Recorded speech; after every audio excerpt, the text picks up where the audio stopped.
এমনি ফারহান তানভীর আপনি লিখেছেন কবর জিয়ারত কিভাবে করতে হয়, কবর জিয়ারত করতে কি সূরা পড়া লাগে? কবর জিয়ারত করতে কোনো সূরা পড়া লাগে না। কবর জিয়ারতের জন্য আপনি কবরবাসীকে সালাম পেশ করবেন। বিভিন্নভাবে সালামের বর্ণনা আসছে, সবভাবে আপনি পেশ করলেন। সালামুন আলাইকুম দারা কওমিন মুমিনিন ওয়া ইন্না ইনশাআল্লাহ বিকুম লাহিকুন, আসসালাল্লাহু লানা ওয়া লাকুমুল আফিয়া, আসসালামু আলাইকুম ইয়া আহলাল কুবুর মিনাল মুসলিমিন ওয়াল মুসলিমাত ওয়াল মুমিনিন ওয়াল মুমিনাত ইয়াগফিরুল্লাহু লানা ওয়া লাকুম। বিভিন্নভাবে আপনার কি বলে কবরের দোয়া বর্ণিত হয়েছে। তো এই দোয়াগুলো আপনি পড়তে পারেন, এগুলো পড়ার মাধ্যমে কবর জিয়ারত করবেন। এটি হলো কবর জিয়ারত সুন্নাহ পদ্ধতি। এর বাইরে আপনি কবরস্থানে যদি দোয়া করতে চান তাহলে কেবলামুখী হয়ে মুর্দাদের জন্য, সকলের জন্য আপনি দোয়া করে এটি আপনি করতে পারেন। আর আপনি কোরআন কারীমের কোনো অংশ তেলাওয়াত করলে, কোনো বিশেষ সূরা তেলাওয়াত করে তাদের রুহের মাগফিরাতের জন্য বা তাদের জন্য এটা সওয়াব হিসাবে সওয়াবটা পাঠাতে চান, তো সেটা তাদের উদ্দেশ্যে আপনি তেলাওয়াত করতে পারেন। এটাকে ফুকাহা ইকরামের অনেকেই জায়েজ বলেছেন, যদি এটা নিয়ে ইখতিলাফ আছে। তবে কবর জিয়ারতের জন্য অমুক সূরা এতবার পড়তে হবে, যেমন আল হাকুমুত তাকাসুরের কথা বলা হয়, আর অমুক সূরার কথা বলা হয়, এগুলো বিশুদ্ধ কোনো হাদিস দ্বারাই প্রমাণিত নয় না। মোস্তফা কামাল রুবেল আপনি লিখেছেন, আমার স্ত্রী বিয়ের পর চাকরি হওয়াতে আমার থেকে দূরে থাকে। আমি তাকে সর্বক্ষণ বোঝানোর চেষ্টা করেছি আমার একা থাকতে কষ্ট হয়, সে জানায় সেও কষ্ট পায়, কিন্তু চাকরি ছাড়তে নারাজ। ফলে আমি গুনাহে লিপ্ত হয়ে যাচ্ছি, আবার আল্লাহর ভয়ে কান্নাও করি। আমি আযাব থেকে মুক্তি চাই, আমাকে সঠিক পরামর্শ দিন। ভাই মোস্তফা কামাল, আপনি আপনার স্ত্রীকে সহকারে যদি আমাদের কাছে আসতে পারেন, আমাদের ওয়েবসাইটে ফ্যামিলি কাউন্সেলিং একটা বিভাগ আছে, আমরা সেখানে স্বামী স্ত্রী সহ দাম্পত্য কলহ এবং পারিবারিক কলহগুলোকে মেটাবার জন্য উদ্যোগ গ্রহণ করে থাকি। যদি উভয় পক্ষ সম্মত হন আমাদের কাছে আসেন এবং আমরা চেষ্টা করি কাউন্সেলিং করে তাদের সমস্যা দূর করার, সলভ করার। তো এই উদ্যোগে আপনি সামিল হতে পারেন এবং এরকম উদ্যোগ আর অনেকে নিয়ে থাকেন। ডক্টর মঞ্জুর এলাহি তিনিও ফ্যামিলি কাউন্সেলিং করে থাকেন, তার শরণাপন্ন হতে পারেন। আমার মনে হয় আপনার স্ত্রীকে যদি ভালো কোনো মানুষ দিয়ে আপনি বোঝানোর চেষ্টা করেন এবং একটু সময় নেন, আমার মনে হয় তিনি ইনশাআল্লাহ বুঝতে পারবেন যে একজন নারী, তার জন্য কাজ করার মধ্যে স্বাধীনতা বা সম্মান নেই। যারা নারীকে স্বাধীনতা দেওয়ার জন্য আপনার কর্মমুখী করছেন এবং ঘরের বাহির করছেন, তারা আদতে নারীর উপকার করছেন না, নারীর ক্ষতি করছেন। নারীর মর্যাদা নারীত্বের মধ্যে, পুরুষত্বের মধ্যে নয়। নারীকে পুরুষ বানানোর চেষ্টা করাটা হলো নারীকে অপমান করা, তার মানে নারীত্বটাকে ত্রুটিপূর্ণ ক্যারেক্টার মনে করা, যার কারণে তাকে পুরুষ বানানোর প্রচেষ্টা করা হয়। এটা উচিত নয়। আল্লাহ রাব্বুল আলামিন স্বামী স্ত্রীর মধ্যকার যে সুখ শান্তি, এটার জন্য একজনকে বাইরের দায়িত্ব দিয়েছেন, একজনকে ভেতরের দায়িত্ব দিয়েছেন। দুজন দুই দিকটা দেখলে সংসার ভালোভাবে কাটে, সুন্দরভাবে চলাফেরা করে সবকিছু। আর এর ব্যতিক্রম হলে দাম্পত্য জীবনে সুখ শান্তি আসে না। অভিজ্ঞতা এবং আমাদের চারপাশে যদি আমরা একটু চোখ বোলাই, তাহলে দিনের আলোর মতো এগুলো আমাদের কাছে পরিষ্কার হয়ে যায়। বিধায় আপনার স্ত্রীর জন্য এরকম করা উচিত নয় এবং শরীয়তের দৃষ্টিকোণ থেকে তিনি গুনাহগার হচ্ছেন। তার স্বামীর নির্দেশ লঙ্ঘন করে তিনি দূরে অবস্থান করবেন এবং চাকরি করবেন, এটা তার জন্য জায়েজ নয়। তিনি যদি আল্লাহর প্রতি বিশ্বাসী হয়ে থাকেন, তাহলে এই কাজটা তার জন্য হারাম এবং হারাম থেকে তার ফিরে আসা উচিত। এইচএম রিয়াসাত আলী আপনি লিখেছেন, হুজুর, স্ত্রী স্বামীকে ডিভোর্স দেওয়া শরীয়ত সম্মত কিনা? স্ত্রী স্বামীকে ডিভোর্স দিতে পারে না, তবে স্বামী তার স্ত্রীকে অর্পিত তালাকের পাওয়ার দেন, যেমন কাবিননামা 18 নম্বর কলামে দেওয়া আছে। তাহলে সেক্ষেত্রে নির্দিষ্ট যে শর্তগুলো আছে সেগুলো পূরণ করলে তখন স্ত্রী নিজের প্রতি নিজে তালাক গ্রহণ করতে পারেন। এটা একটু জটিল বিষয়, এটা নিজে নিজে সমাধান করা কঠিন। পুরো বিষয়টা কোনো দক্ষ আলেমের মাধ্যমে সম্পাদন করতে পারলে সেটা ভালো, কিন্তু মৌলিকভাবে স্ত্রী তার স্বামীকে তালাক দিতে পারেন না। নাইমা জাহান আপনি লিখেছেন, এক মেয়ে অবৈধ সম্পর্কের মাধ্যমে প্রেগনেন্ট হয়েছে, গর্ভস্থ সন্তানের বয়স 1 মাস। এ অবস্থায় মেয়ের অন্য কারোর সঙ্গে বিয়ে হয়ে স্বামীর সাথে সহবাস করা জায়েজ হবে কিনা? স্বামীর সাথে সহবাস করলে জায়েজ হয়ে যাবে, কিন্তু সন্তান যদি গর্ভে থাকে অন্য কারোর, তাহলে সেক্ষেত্রে মৌলিকভাবে তার বিয়েই বন্ধনে আবদ্ধ হওয়ার কথা নয়, বরং তিনি গর্ভ খালাস হবে, তারপর তিনি বিয়ে বন্ধনে আবদ্ধ হবেন। মুশকিল হলে এই জিনিসগুলোকে ধামাচাপা দিয়ে রেখে তারপরে অন্যের সাথে বিয়ে বন্ধনে আবদ্ধ হওয়া হয়, এরকম করাটা জায়েজ নয়।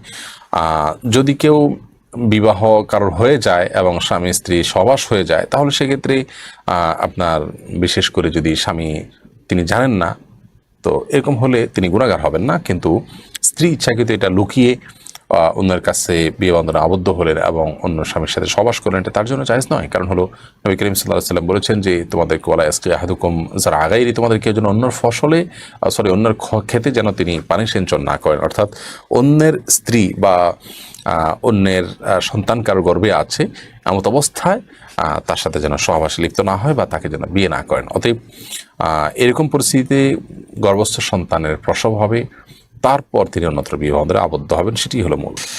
এরপরে এমটি মুস্তাফিজুর রহমান আপনি লিখেছেন, মেয়েরা বিয়ের পরে বাপের বাড়িতে কতদিন থাকতে পারে, এই বিষয়ে একটু বলবেন। বিয়ের পর মেয়েরা বাবার বাড়িতে কত বছর থাকতে পারে, এর কোনো সময়সীমা আছে কিনা? এর উত্তর হলো যে এর কোনো সময়সীমা ঠিক করা হয়নি। মেয়েরা বিয়ের পর সাধারণত স্বামীর বাড়িতে চলে যাবেন, এটি হলো মৌলিক নির্দেশনা ইসলাম শরিয়ার। কিন্তু কোনো কারণে যদি বাবার বাড়িতে তিনি অবস্থান করেন 2 মাস 4 মাস 2 বছর 4 বছর, এবং সেটা যদি উভয় পক্ষের আলোচনা সাপেক্ষে হয় এবং কাউকে এখানে কোনো প্রকার ক্ষতিগ্রস্ত করা ছাড়া যদি হয়, তাহলে সেক্ষেত্রে কোনো অসুবিধা নেই, এটি হতে পারে, জায়েজ আছে। মুসা আলাইহিসসালাম তিনি তার শ্বশুর শোয়েব আলাইহিসসালামের কাছে 10 বছর ছিলেন, অর্থাৎ বিয়ের পরে তার স্ত্রী তার শ্বশুরবাড়িতে 10 বছর ছিল, যেটাকে আমরা ঘর জামাই বলি। তো এটা যদি মিউচুয়াল আন্ডারস্ট্যান্ডিং এর মাধ্যমে হয়ে থাকে, উভয় পক্ষের বোঝাপড়ার মাধ্যমে হয়ে থাকে, কোনো অসুবিধা নেই। মেয়ে পক্ষ শর্ত দিল যে এরকম করতে হবে, বা ছেলে পক্ষ বললো, মেয়ে পক্ষ অ্যালাউ করলো, কোনো অসুবিধা নেই।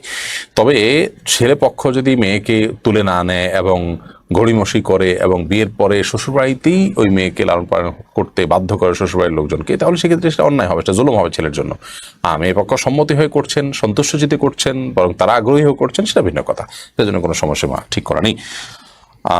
এমনকি শ্বশুরবাড়িতে মেয়ে অর্থাৎ স্ত্রী, কারোর স্ত্রী তার শ্বশুরবাড়িতে অর্থাৎ মেয়ের বাবার বাড়িতে যদি বিয়ের পরে তিনি থাকেন, তো স্বামীর যদি আর্থিক সঙ্গতি থাকে, তার উচিত, তার কর্তব্য হলো স্ত্রীর ভরণ পোষণের ব্যবস্থা সেখানে করা, এবং সেক্ষেত্রে তার দায়িত্ব থাকে আর্থিক ব্যবস্থা করা, এবং শুধু আর্থিক নয়, সার্বিক দায়িত্ব তার নেওয়া উচিত। কমপক্ষে আর্থিকটা তাকে নিতেই হবে। যদি শ্বশুর পক্ষ ছাড় দেন তার জন্য, তাহলে সেটা ভিন্ন কথা। এমনি রায়হান আপনি লিখেছেন, আমি ইসলাম গ্রহণ করেছি প্রায় 3 মাস আগে। আমার পরিবার স্ত্রী এবং 2 ছেলে 1 মেয়ে আছেন এবং আমার মা আছেন, কিন্তু তারা এখন ইসলাম গ্রহণ করেননি। সেক্ষেত্রে ইসলামী শরিয়া অনুযায়ী আমি কি তাদের ভরণ পোষণ দিতে পারবো, এবং তাদের বিশেষ কোনো দরকারে আমি বাড়ি যেতে পারবো, তাদের সাথে যোগাযোগ রাখতে পারবো কিনা? আপনি আপনার মা এবং পরিবারের লোকদের সাথে যোগাযোগ রাখতে পারেন। বিশেষ করে আপনার প্রশ্ন থেকে পুরোপুরি স্পষ্ট না যে আপনার স্ত্রী এবং সন্তান ছেলে মেয়ে তারা ইসলাম গ্রহণ করেছেন কিনা। স্ত্রী যদি ইসলাম গ্রহণ না করে থাকেন, তাকে ইসলামের আপনি দাওয়াত দেন, ইসলামে আসার পথে আহ্বান করেন, তার সেবা দেওয়া, তার ভরণ পোষণ দেওয়া, তার খোঁজ খবর নেওয়া, এটাতে কোনো অসুবিধা নেই। কিন্তু তিনি যদি মুশরিক হন, তাহলে সেক্ষেত্রে আপনার সাথে তার বৈবাহিক বন্ধনটা থাকে না। আসলে তাকে যদি আপনি ইসলামে আনতে পারেন দাওয়াত দিয়ে, তাহলে আলহামদুলিল্লাহ আপনি তার সঙ্গে একসাথে ঘর করার উদ্যোগ নিতে পারেন, ঘর করতে পারেন। আর আপনার মায়ের বিষয়টা বা সন্তানদের বিষয়টা হলো যে তাদের সাথে আপনি অবশ্যই সদ্ব্যবহার বহাল রাখবেন ইসলাম গ্রহণ করার পরও।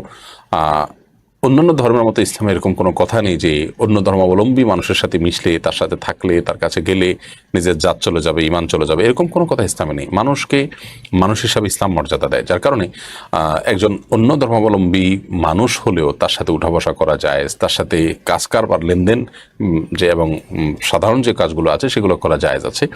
আর তার যদি মা বাপ হন, তাদের সম্পর্কে সূরা লুকমানের 15 নম্বরে আল্লাহ তাআলা পরিষ্কারভাবে নির্দেশ করেছেন, ওয়াইন জাহাদাকা আলা আন তুশরিকা বিমা লাইসা লাকা বিহি ইলম। তোমার মা বাবা যদি তোমাকে শিরক করতে বাধ্য করেন, অথচ শিরক করার ব্যাপারে বৈধ বা যৌক্তিক কোনো দলিল তোমার কাছে নাই, এই অন্যায় কাজ করতে যদি তোমাকে তারা নির্দেশ করেন, ফালা তুতি'হুমা, তাহলে তাদের সেই নির্দেশ তুমি মানবে না। কিন্তু ওয়াসাহিবহুমা ফিদ দুনিয়া মা'রুফা, দুনিয়াতে তাদের সাথে সুন্দরভাবে বসবাস করবে, উত্তম রূপে তাদের সঙ্গ দিবে। তো এই আয়াত থেকে একবার পরিষ্কার ভাবে বোঝা যায় যে তাদের সাথে আমাদের আচরণ কেমন হবে। আল্লাহ তাআলা উত্তম রূপে তাদের সাথে বসবাস করতে বলেছেন। অতএব আপনি মা বাবার কাছে যাবেন, তাদের খোঁজ খবর নেবেন, তাদের ভরণ পোষণ দিবেন, বরং আপনার আচরণ দ্বারা ইসলামের উৎকৃষ্টতা, ইসলামের সৌন্দর্য তাদের সামনে ফুটিয়ে তোলার চেষ্টা করবেন। সেটি আপনার জন্য বৈধই শুধু নয়, বরং নির্দেশিত বটে। ইমতিয়াজ খান লিখেছেন, স্বামীর সাথে সম্পর্ক 80 ভাগ বিচ্ছেদের দিকে। এখন তার সন্তান আমার গর্বে, বাবার ফ্যামিলি সন্তানকে নষ্ট করার জন্য বলছে, স্বামী ব্যাপারে কোনো অসম্মতি দিচ্ছে না, এখন আমার কি করা উচিত? না, সন্তান যদি আপনার গর্বে চলে আসে, তাহলে সেক্ষেত্রে এই অজুহাতে সন্তান নষ্ট করা জায়েজ নয়। আপনার হয়তো কষ্ট হবে, আপনাকে সাফার করতে হবে, কিন্তু জান্নাত তো আপনি এমনি এমনি পাবেন না। অতএব বাবা মা যদি বলেনও, এমনকি স্বামী যদি অসম্মতি নাও দেন, অসম্মতি তার না থাকে, অর্থাৎ সম্মতি থাকে, তারপরেও আপনি কাজ করতে পারেন না, কারণ গর্ভস্থ সন্তান নষ্ট করা জায়েজ নাই। ওয়াইদাল মাউউদাতু সুইলাত, যখন জীবন্ত কবরস্থ করা সন্তানদেরকে জিজ্ঞাসা করা হবে, এই ইদাম বিন কুদিরাত, কেন তোমাদেরকে হত্যা করা হয়েছিল, কি জবাব দেবেন সেদিন? এই জন্য আল্লাহকে ভয় করা উচিত, কিছু না। আয়েশা আক্তার জুই আপনি লিখেছেন, আমার এক বন্ধুর হাতে 6টি আঙ্গুল, এখন সে যদি তার হাতের ছোট আঙ্গুলটি কেটে ফেলেন, তাহলে কি সৃষ্টি বিকৃতি করার গুনাহ হবে? না, এটা তো ত্রুটি। অতএব ত্রুটি সংশোধনের জন্য আপনি অপারেশন উদ্যোগ নেন, এটা সৃষ্টিতে বিকৃতি হবে না। লতিফা আমরিন আপনি লিখেছেন মেয়েদের স্বামীর জন্য সাজগোজ করা জায়েজ, এখন স্বামী অনুমতি দিলে ব্রু প্লাগ করা যাবে কিনা? শরিয়া আপনার জন্য যেটাকে নিষেধ করেছে সেটা স্বামী অনুমতি দিলেও আপনি করতে পারবেন না। যে সাজগোজ এটার মধ্যে সৃষ্টির পরিবর্তন হয় বা যেটা শরিয়ার আলোকে আপনার নিষিদ্ধ, এরকম কোনো কাজ যদি আপনার স্বামী আপনাকে করতে বলেন সেটা সাজগোজের জন্য করতে বললে আপনি করতে পারবেন না। তবে হ্যাঁ, কিছু কিছু সাজগোজ আছে যেগুলো নিষিদ্ধ হয় হলো এই কারণে যে সেটা পরপুরুষেরকে আপনার দিকে আকৃষ্ট করবে ইত্যাদি, তো সেগুলো তো আপনি স্বামীর জন্য করতেই পারেন, নিবেদন উপস্থাপন করতেই পারেন। ওম্মে হাবিব আপনি লিখেছেন শ্বশুরবাড়ির কারোর কাছ থেকে অকথ্য কথা শুনলে বউদের করণীয় কি? সর্বাবস্থা সবর, সবরু জামিল, সবর সবসময় সুন্দর এবং ভালো। এবং আল্লাহ তাআলা কোরআনে বলেছেন যত কঠিন পরিস্থিতি হয় এগুলো সম্পর্কে আল্লাহ বলেছেন যে যদি তোমরা সবর করো তাহলে তোমাদের জন্য ভালো। আর যদি আপনি সবর করার মতো না থাকে তাহলে আপনি সেক্ষেত্রে মুরব্বীদের মাধ্যমে উদ্যোগ গ্রহণ করবেন, কিন্তু কারোর মন্দের কারণে আপনি নিজে মন্দে জড়িয়ে পড়বেন না, অন্যায়ের বিপরীতে আপনি অন্যায় করতে যাবেন না। সঞ্জিদা আপনি লিখেছেন বাবা মার আর্থিক অবস্থা খারাপ হলে স্বামীর দেওয়া হাত খরচের টাকা কি স্বামীকে না জানিয়ে নিজ বাবা মাকে দেওয়া যাবে?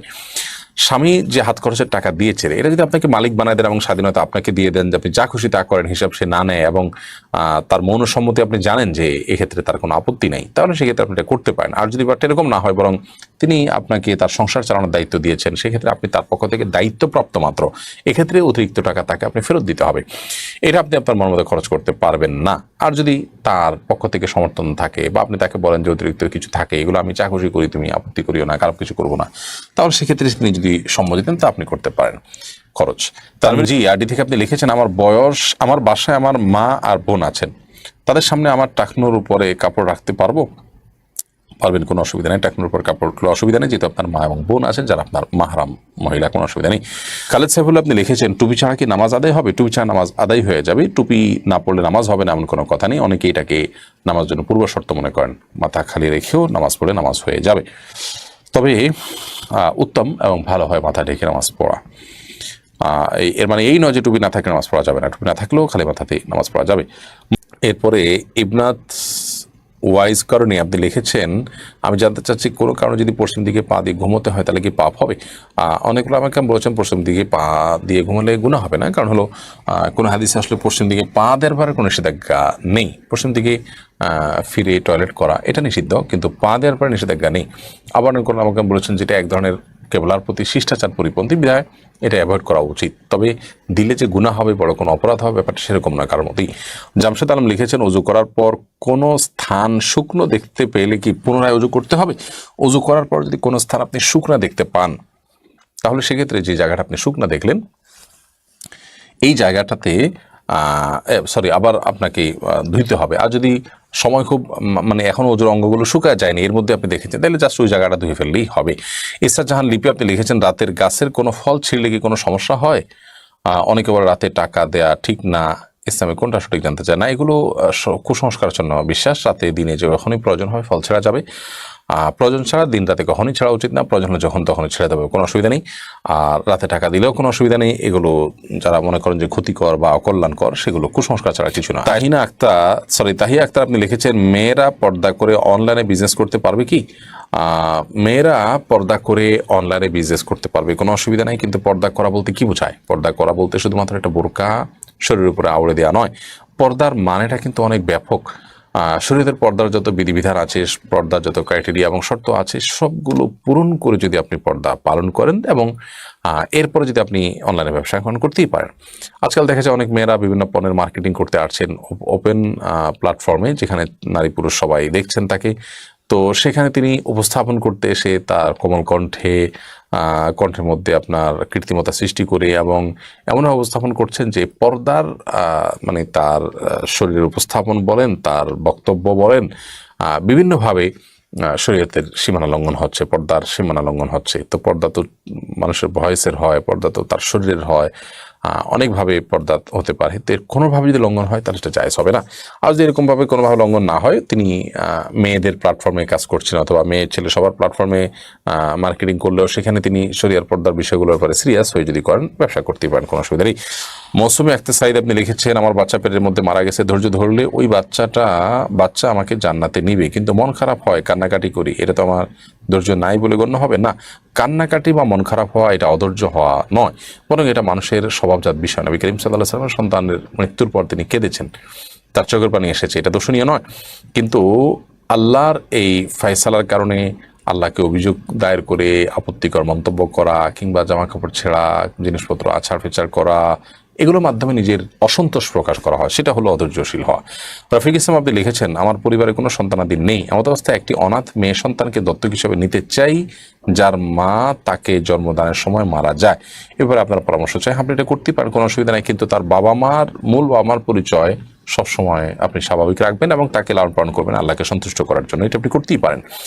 সোহেল আপনি লিখেছেন, বোনদেরকে দেওয়ার মতো ভাইয়ের তেমন সামর্থ্য নেই, না দিতে পারায় মা ছেলের উপর রাগ করে, এটি কি ছেলের কোনো গুনাহ হবে? অনেক পরিবারে এই সমস্যাটি প্রকট আকারে দিন দিন আমরা দেখতে পাচ্ছি।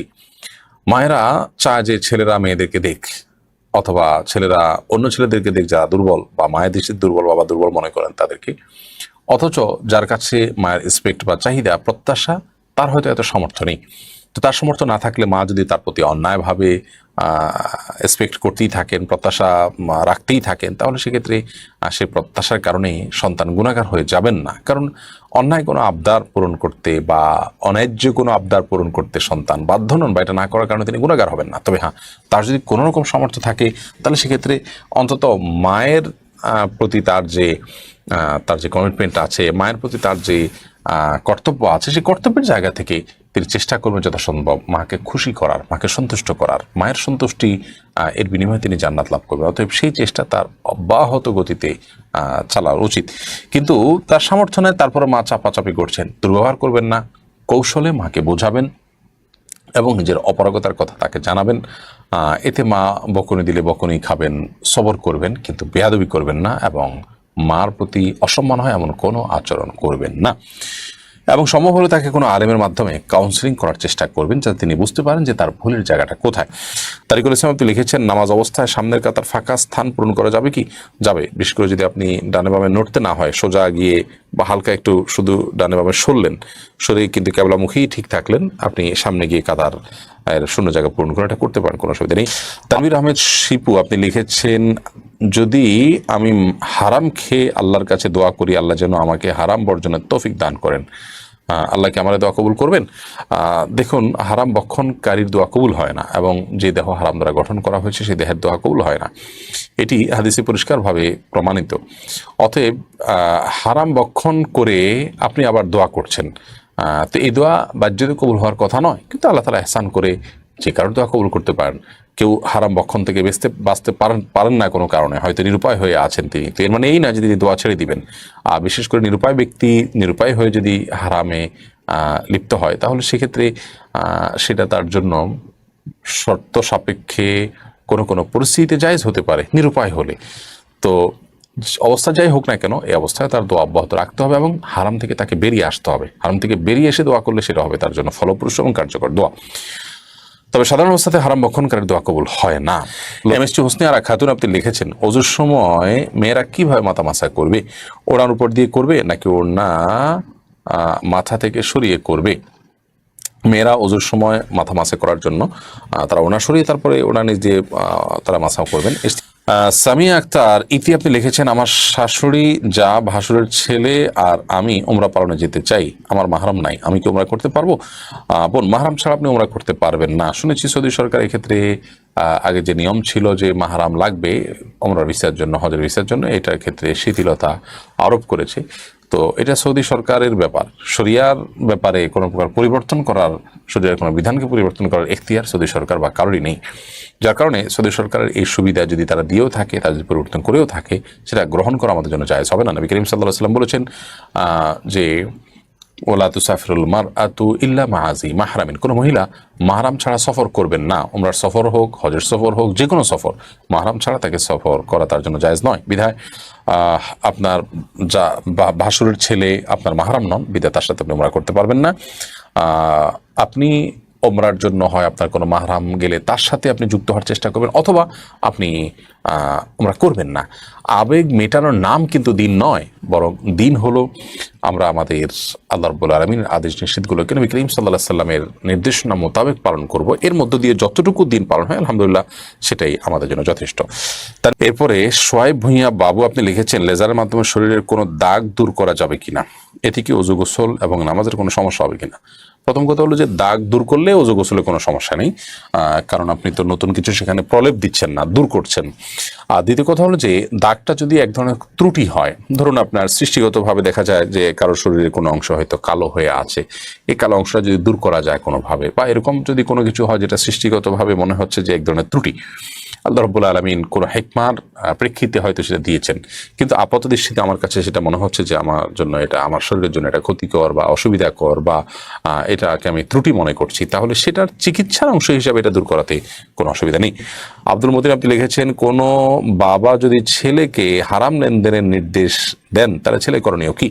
লা তাআতা লি মাখলুকিন ফি মা'সিয়াতিল খালিক। বাবা যদি অন্যায় কাজ করতে বলেন তাহলে সে অন্যায় কাজ তিনি করবেন না, তবে চেষ্টা করবেন যথাসম্ভব বাবার বৈধ কাজ মেনে চলার, আর হারাম কাজ করলে সেটার ব্যাপারে তিনি অপারগতা কেন তিনি করতে পারছেন না তাকে বোঝাবেন এবং বেয়াদবি না করে বিরত থাকবেন।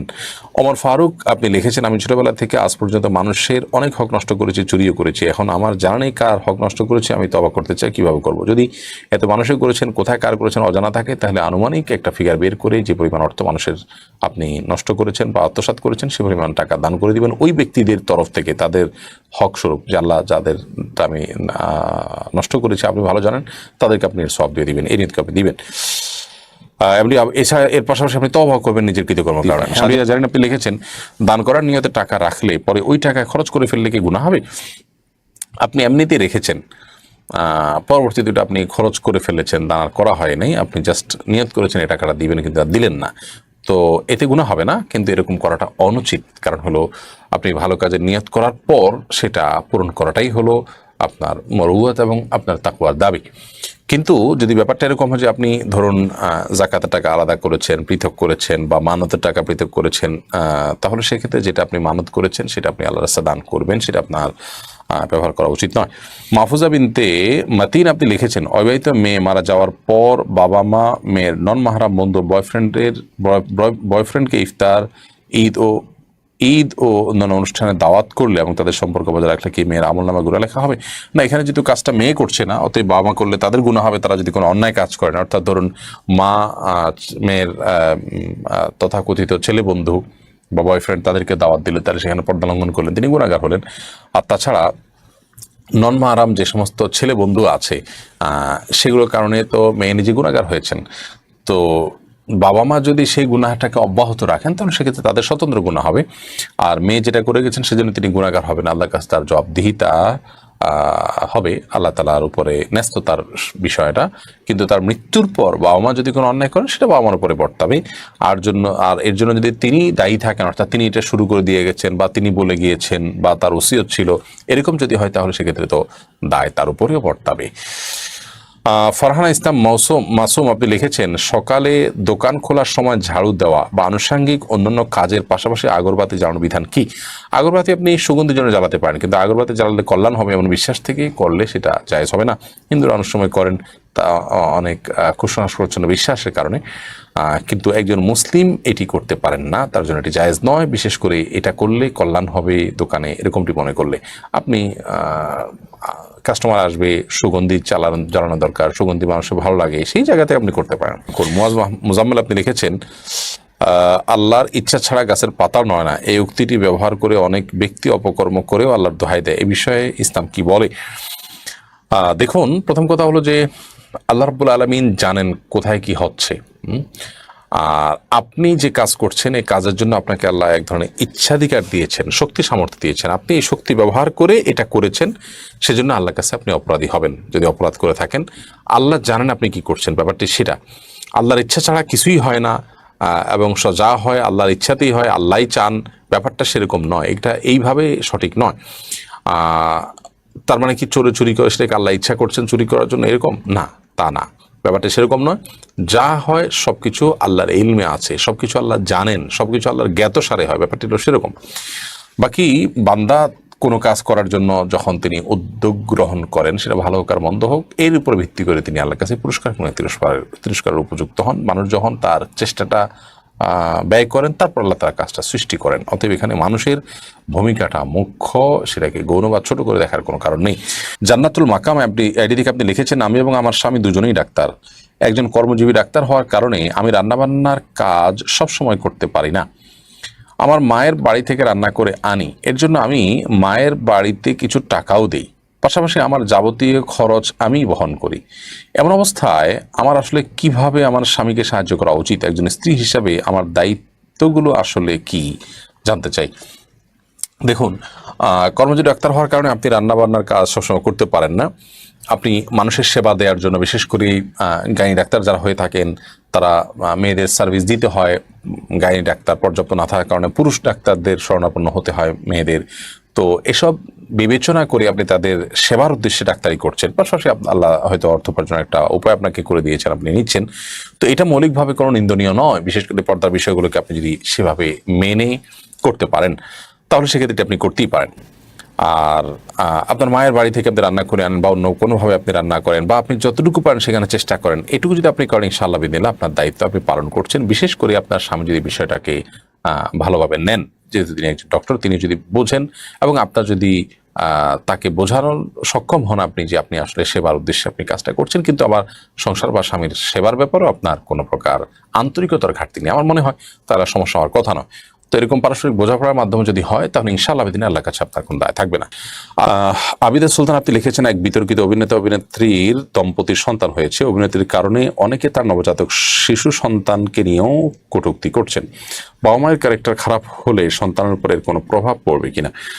সন্তানের উপরে প্রভাব পড়বে কিনা এর চাইতে বড় কথা হলো বাবা মা খারাপ হলে তার কারণে সন্তানকে আপনার খারাপ বলা, মন্দ বলা বা তার ব্যাপারে কোনো বাজে উক্তি করা, এটা কোনো অবস্থাতে জায়েজ নয়। ইসলাম শরীয়ত এটাকে জায়েজ করেনি। কোরআন কারীমে আল্লাহ রাব্বুল আলামিন বলেছেন, আল্লাহ তাজিরু ওয়াজিরাতুন বিজরা উখরা, একজন অন্যজনের পাপের বোঝা বহন করবে না। অতএব কেউ পাপ করলে তার পাপ তাকেই পাবে, তার পাপের বোঝা অন্যজনের উপর আপনি বর্তাতে পারেন না। বিধায় বাবা মা অন্যায় করেছে দেখে সন্তানকে কটূক্তি করা এটা জায়েজ নয়। আমরা অনেকে ইসলাম না বুঝে ইসলামের হয়ে লড়ার চেষ্টা করি অনলাইনে। তো এর ফলশ্রুতিতে যেটা হয় যে নিজের ইসলাম নিয়ে টানাটানি দেখা দেয় এবং নিজে আমরা গুনাহগার হয়ে যাই। আপনি ইসলামের সেবার নামে যদি এমন কিছু করেন যেটা ইসলাম অনুমোদন করেনি, তাহলে সেক্ষেত্রে আপনি কেমন যেন গাছের গোড়া কেটে আপনি আগায় পানি দিচ্ছেন, ব্যাপারটি সেরকম হয়ে যাচ্ছে। আল্লাহ তাআলা আমাদের এই সমস্ত বিষয়গুলোতে আরও বেশি সতর্ক এবং সচেতন থাকার তৌফিক দান করুন। মানুষের হক, মানুষের অধিকারের ব্যাপার আমরা আজকাল মানুষকে নিয়ে এত বেশি ব্যস্ত যে নিজেকে নিয়ে ভাববার সুযোগ বা ফুরসত আমাদের নেই। অথচ আমার নিজেকে নিয়ে আমার খুব বেশি ভাবা উচিত ছিল। অন্য কি করছে না করছে তার জব দিতে তো সে করবে, তার জব দিতে তো আমাকে করতে হবে না, তাহলে তার ব্যাপারে আমার মাথা ব্যথা এত বেশি কেন হবে? এটা আমাদের একটা রোগে পরিণত হয়েছে। আল্লাহ তাআলা আমাদেরকে হেদায়েত দান করুন। আব্দুর রহিম আপনি লিখেছেন, একজন পুরুষ কি নারীকে কোরআন পড়াতে পারবে? একজন অ্যাডাল্ট পুরুষ একজন অ্যাডাল্ট নারীকে কোরআন পড়াবেন না, বরং একজন নারী অন্য নারীকে কোরআন পড়াবেন। কারণ পুরুষ তার নারী শিক্ষার্থীকে কোরআন পড়াতে গেলে সেক্ষেত্রে কোরআন তেলাওয়াতের মধ্যে মাধুর্য সৃষ্টি করে তেলাওয়াত করতে হয় এবং আরও নানা কারণে এখানে ফিতনার আশঙ্কা থাকে অনেক বেশি। বিশেষ করে যখন একান্তে শেখানো হয় তখন তো ফিতনার আশঙ্কা অনেক বেশি থাকে। লা ইয়াখলুওয়ান্না রাজুলুন বিমরাআতিন হাদিসে আসছে, নবী সাল্লাল্লাহু আলাইহি ওয়াসাল্লাম বলেছেন, একজন পুরুষ একজন নারীর সাথে নির্জনে যেন কোথাও একাকী সময় না কাটায়। তো এরকম অবস্থাতে আপনার উচিত হলো যে অন্য নারীরা যদি থাকেন, পর্দার মধ্যে থাকেন, পর্দার আড়ালে থাকেন এবং ফিতনা মুক্ত থাকে, তাহলে সেক্ষেত্রে সেটি জায়েজ হবে। মৌসুমী আক্তার সাঈদ আপনি লিখেছেন, মোবাইলে তাস খেলা যাবে কিনা? না, যেটা বাইরে করা যাবে না এটা মোবাইলেও করা যাবে না, অনলাইনে অফলাইনে উভয় জায়গার জন্য একই কথা, সময় অপচয় এবং নানামুখী আপনার ক্ষতিকর দিক এগুলোতে আছে। তাছাড়া এই জাতীয় খেলাধুলা যেগুলো শারীরিক কোনো কসরত নেই বরং মানসিক অবসাদ তৈরি করে, এগুলোকে শরীয়ত অ্যালাউ করে না এবং এগুলো অনর্থক কাজগুলোর মধ্যে থেকেও একটি। আদর্শ কাজী উম্মে হাবিবা নাসরিন আপনি লিখেছেন, আমি একজন শিশু ডাক্তার। কনসেঙ্গুইনাস ম্যারেজ অর্থাৎ আত্মীয়ের মধ্যকার, যেমন খালাতো, মামাতো, চাচাতো, ফুফাতো ভাই বোনের বিয়েকে শিশুদের অনেক জেনেটিক্যাল রোগের কারণ হিসেবে আমরা দেখতে পাই। এই সমস্যাটা বেশি হয় খালাতো ভাই বোনের বিয়ের ক্ষেত্রে। তাই আমরা এ ধরনের বিয়ে না করতে রোগীর বাবা মাকে কাউন্সেলিং করে থাকি। এই বিষয়ে ইসলাম কি বলে? বোন উম্মে হাবিবা, আপনি একজন ডক্টর হিসাবে আপনার কাছে যদি এরকম নির্দিষ্ট কোনো কেসে বিশেষ করে কোনো কারণে মনে হয় যে অসুবিধা হতে পারে, সেটা আপনি অবশ্যই তাদেরকে পথ নির্দেশ করতে পারেন। কারণ হলো খালাতো ভাই বোনের মধ্যে বিবাহটা জায়েজ একটি কাজ। কোনো বিশেষ কারণে কোনো জায়েজ কাজটা না করার জন্য নির্দেশনা দেওয়া যেতেই পারে, এটাতে শরিয়ার কোনো লঙ্ঘন হবে না।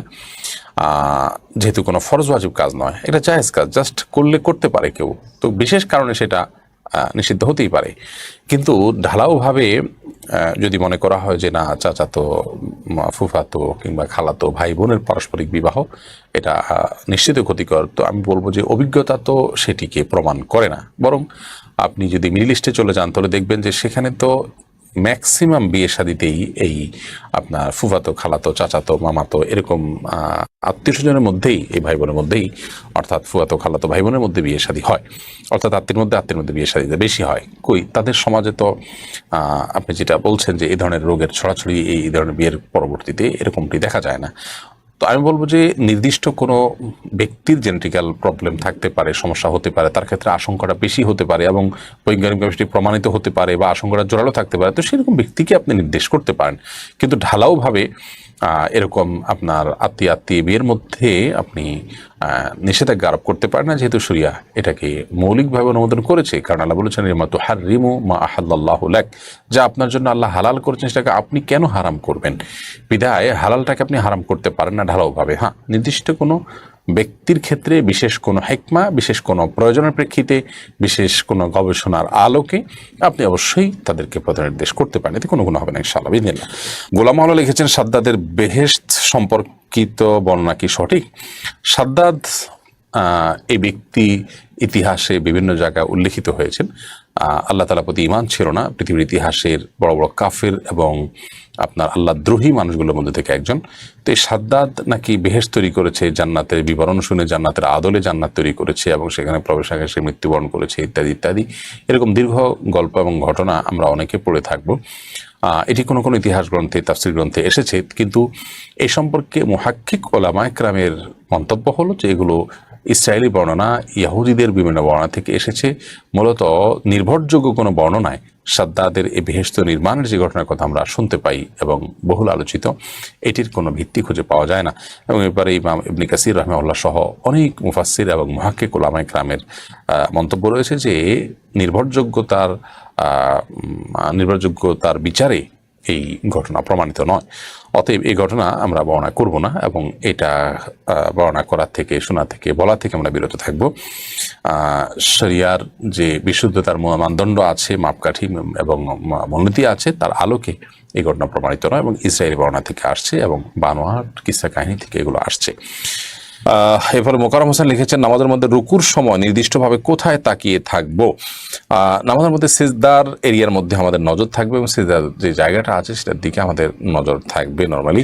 নূরে আলম আপনি লিখেছেন আমার বাবা উপার্জন করেন অথচ আমার চাকরির সব টাকা মায়ের হাতেই দিতে হয়। পরবর্তীতে আমার এবং আমার স্ত্রীর সব প্রয়োজন পূরণের জন্য মা চান তার কাছ থেকে চেয়ে নেই। আমি কি এমনটি করতে বাধ্য কিনা এবং বাবা মা সন্তানের উপরে এমন চাপ প্রয়োগ করতে পারেন কিনা জানতে চাই।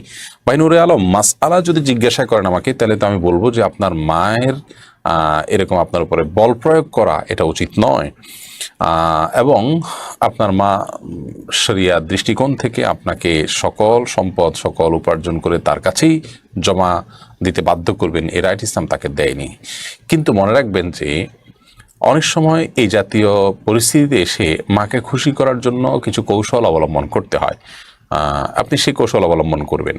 আপনি মিথ্যার কোনো আশ্রয় নেবেন না, সরাসরি কোনো মিথ্যা বলবেন না, কিন্তু আপনি চেষ্টা করবেন মাকে খুশি করার জন্য।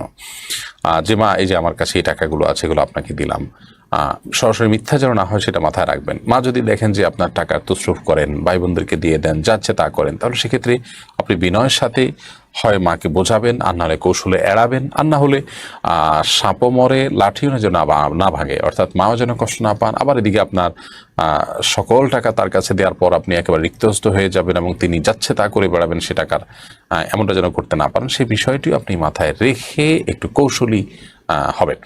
এটি আপনাকে করতে হবে। বাকি মৌলিকভাবে আপনার মা এটি আপনাকে করতে পারেন না শরিয়া দৃষ্টিকোণ থেকে, আমি সেটা অবশ্যই বলবো।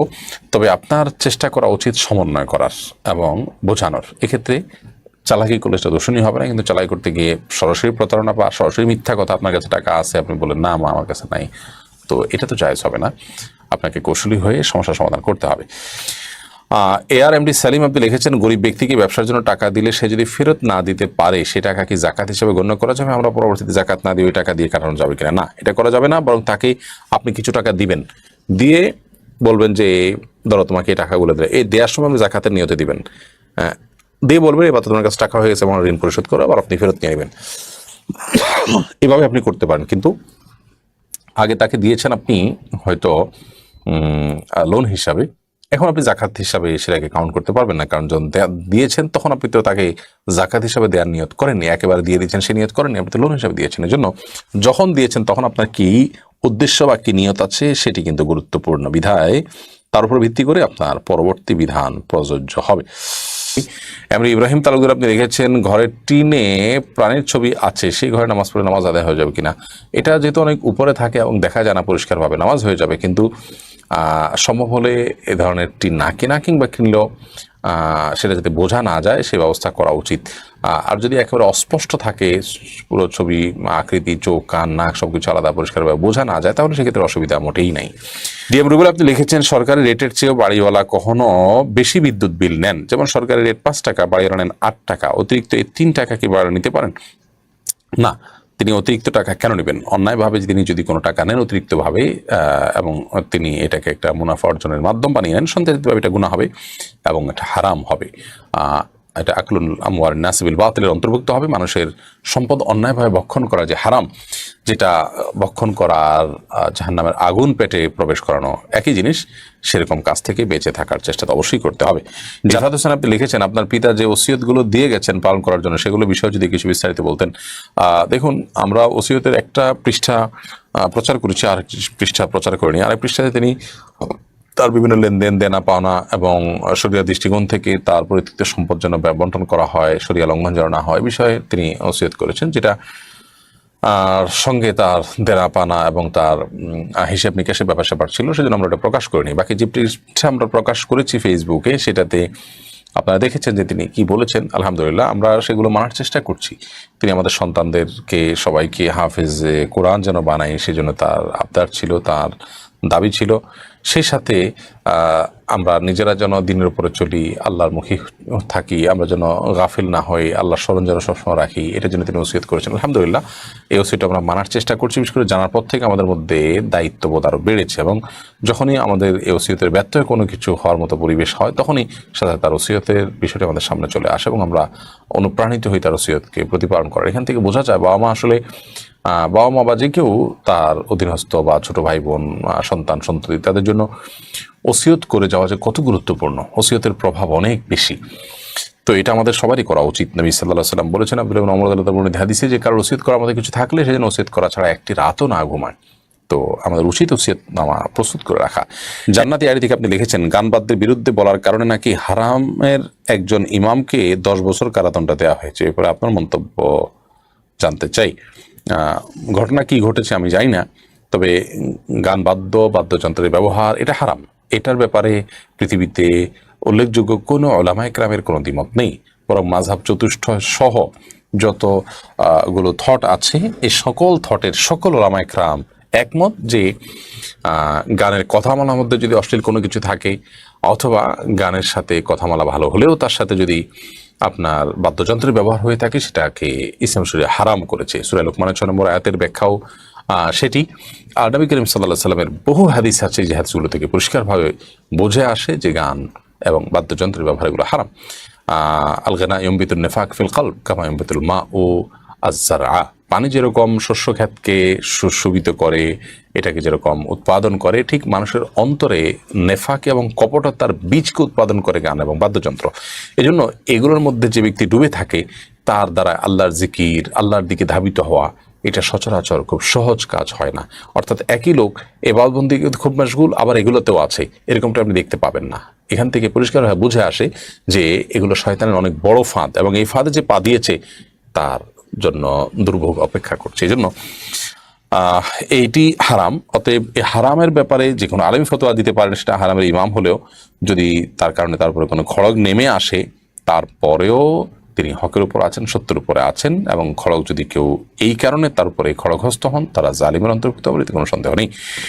আব্দুল মজিদ আপনি লিখেছেন আমি চাকরি প্রত্যাশী একজন শিক্ষার্থী, আলহামদুলিল্লাহ বিজ্ঞানের বিষয়ের পাশাপাশি ইসলামিক ইলমও আছে, কিন্তু আমি তা আমার জীবনে ফলপ্রসূ না।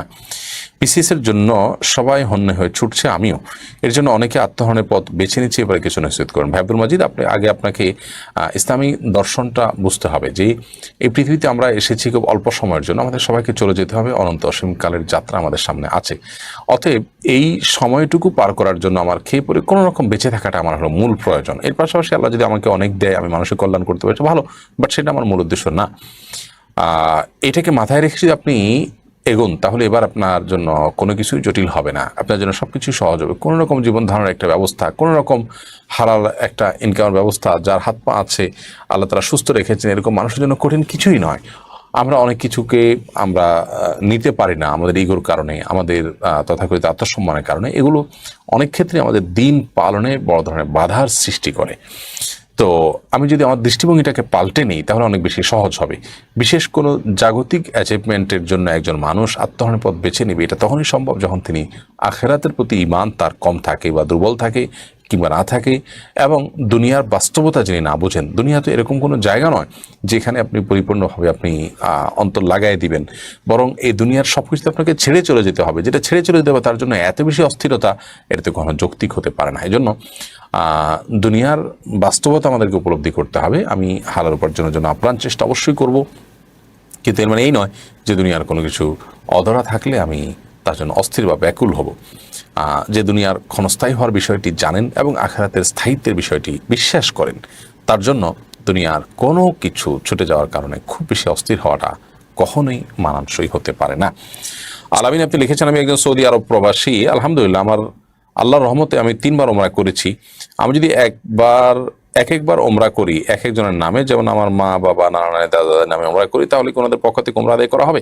অনেক উলামা ইকরাম বলেছেন যে আপনি মৃত ব্যক্তির তরফ থেকে তো ওমরা করতেই পারবেন সবার মতে, আর অসুস্থ ব্যক্তির পক্ষ থেকে ওমরা করতে পারবেন, কিন্তু সুস্থ সবল মানুষের পক্ষ থেকে একজনের তরফ থেকে ওমরা করতে পারবেন না।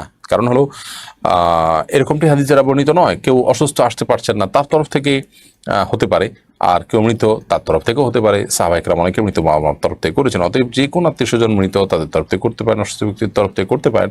যদি অনেক উলামা ইকরাম জীবিতের তরফ থেকে একজনের তরফ থেকে আয়োজন করাটাকে জায়েজ বলেছেন, কিন্তু নর্মালি নবী করিম সাল্লাল্লাহু আলাইহি ওয়াসাল্লাম কোনো হাদিস দ্বারায় একজন আরেকজনের অনুপস্থিতি তার তরফ থেকে ওমরা বা হজ করে দেওয়া, তিনি সুস্থ সবল হওয়া সত্ত্বেও, এরকমটি বর্ণিত নয়। তানভীর ইসলাম, আপনি লিখেছেন, বিদ্যুৎ বিল বিলম্বে দিলে 1 মাসে এর সাথে অতিরিক্ত ফি বা জরিমানা দিতে হয়, এটা কি সুদ হিসেবে গণ্য হবে? এটাকে উলামা ইকরাম নাজায়েজ বলেন। রিফাত হোসেন, আপনি লিখেছেন, এজন্য সময় মতো বিল দিয়ে ফেলতে হবে যাতে করে না জায়েজটা বহন করতে না হয় করবেন। ইশতিয়াক আহমদ, আপনি লিখেছেন, কোনো নন ইসলামিক বিষয় ইনশাআল্লাহ বলা যাবে?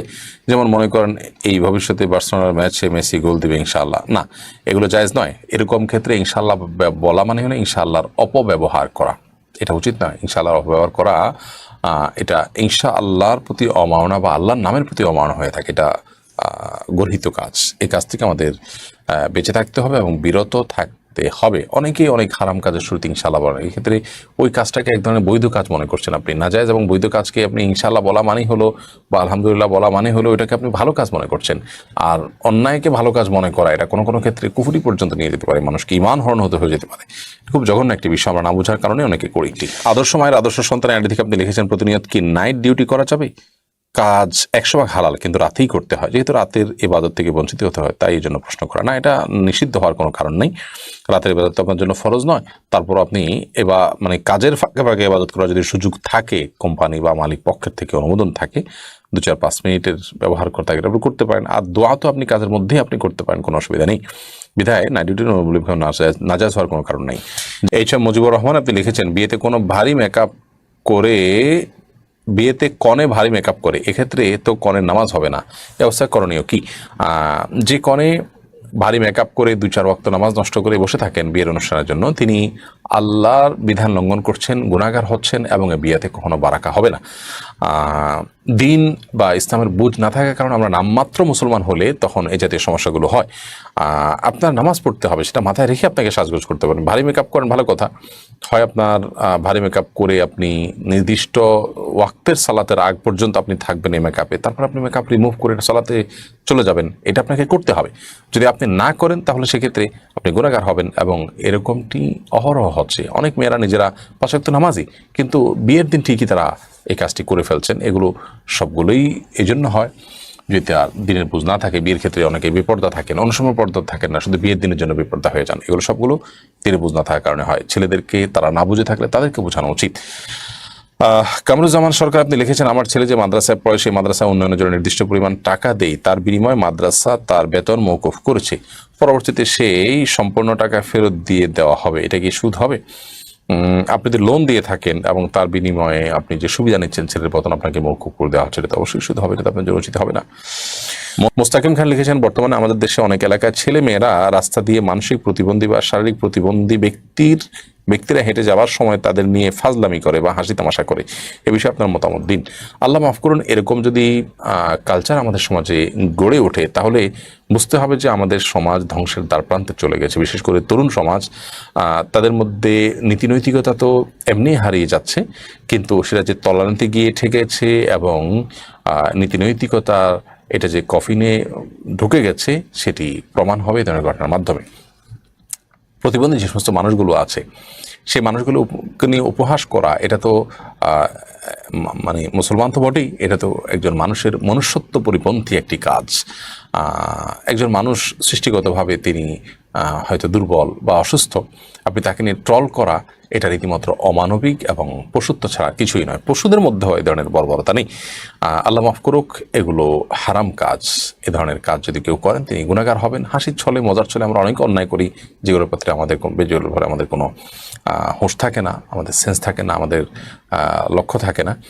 অথচ একজন ইমানদার তার সব বিষয়গুলোকে মাথায় রেখে কাজ করবেন, যে সে সব বিষয়গুলোকে খুব গভীরভাবে হিসাব নিকাশ করে কাজ করবেন, যে তার কোনো কাজে তার আখিরাত নষ্ট হচ্ছে কিনা, তার আল্লাহর কাছে জবাবদিহিতার ব্যাপারটি থাকছে কিনা।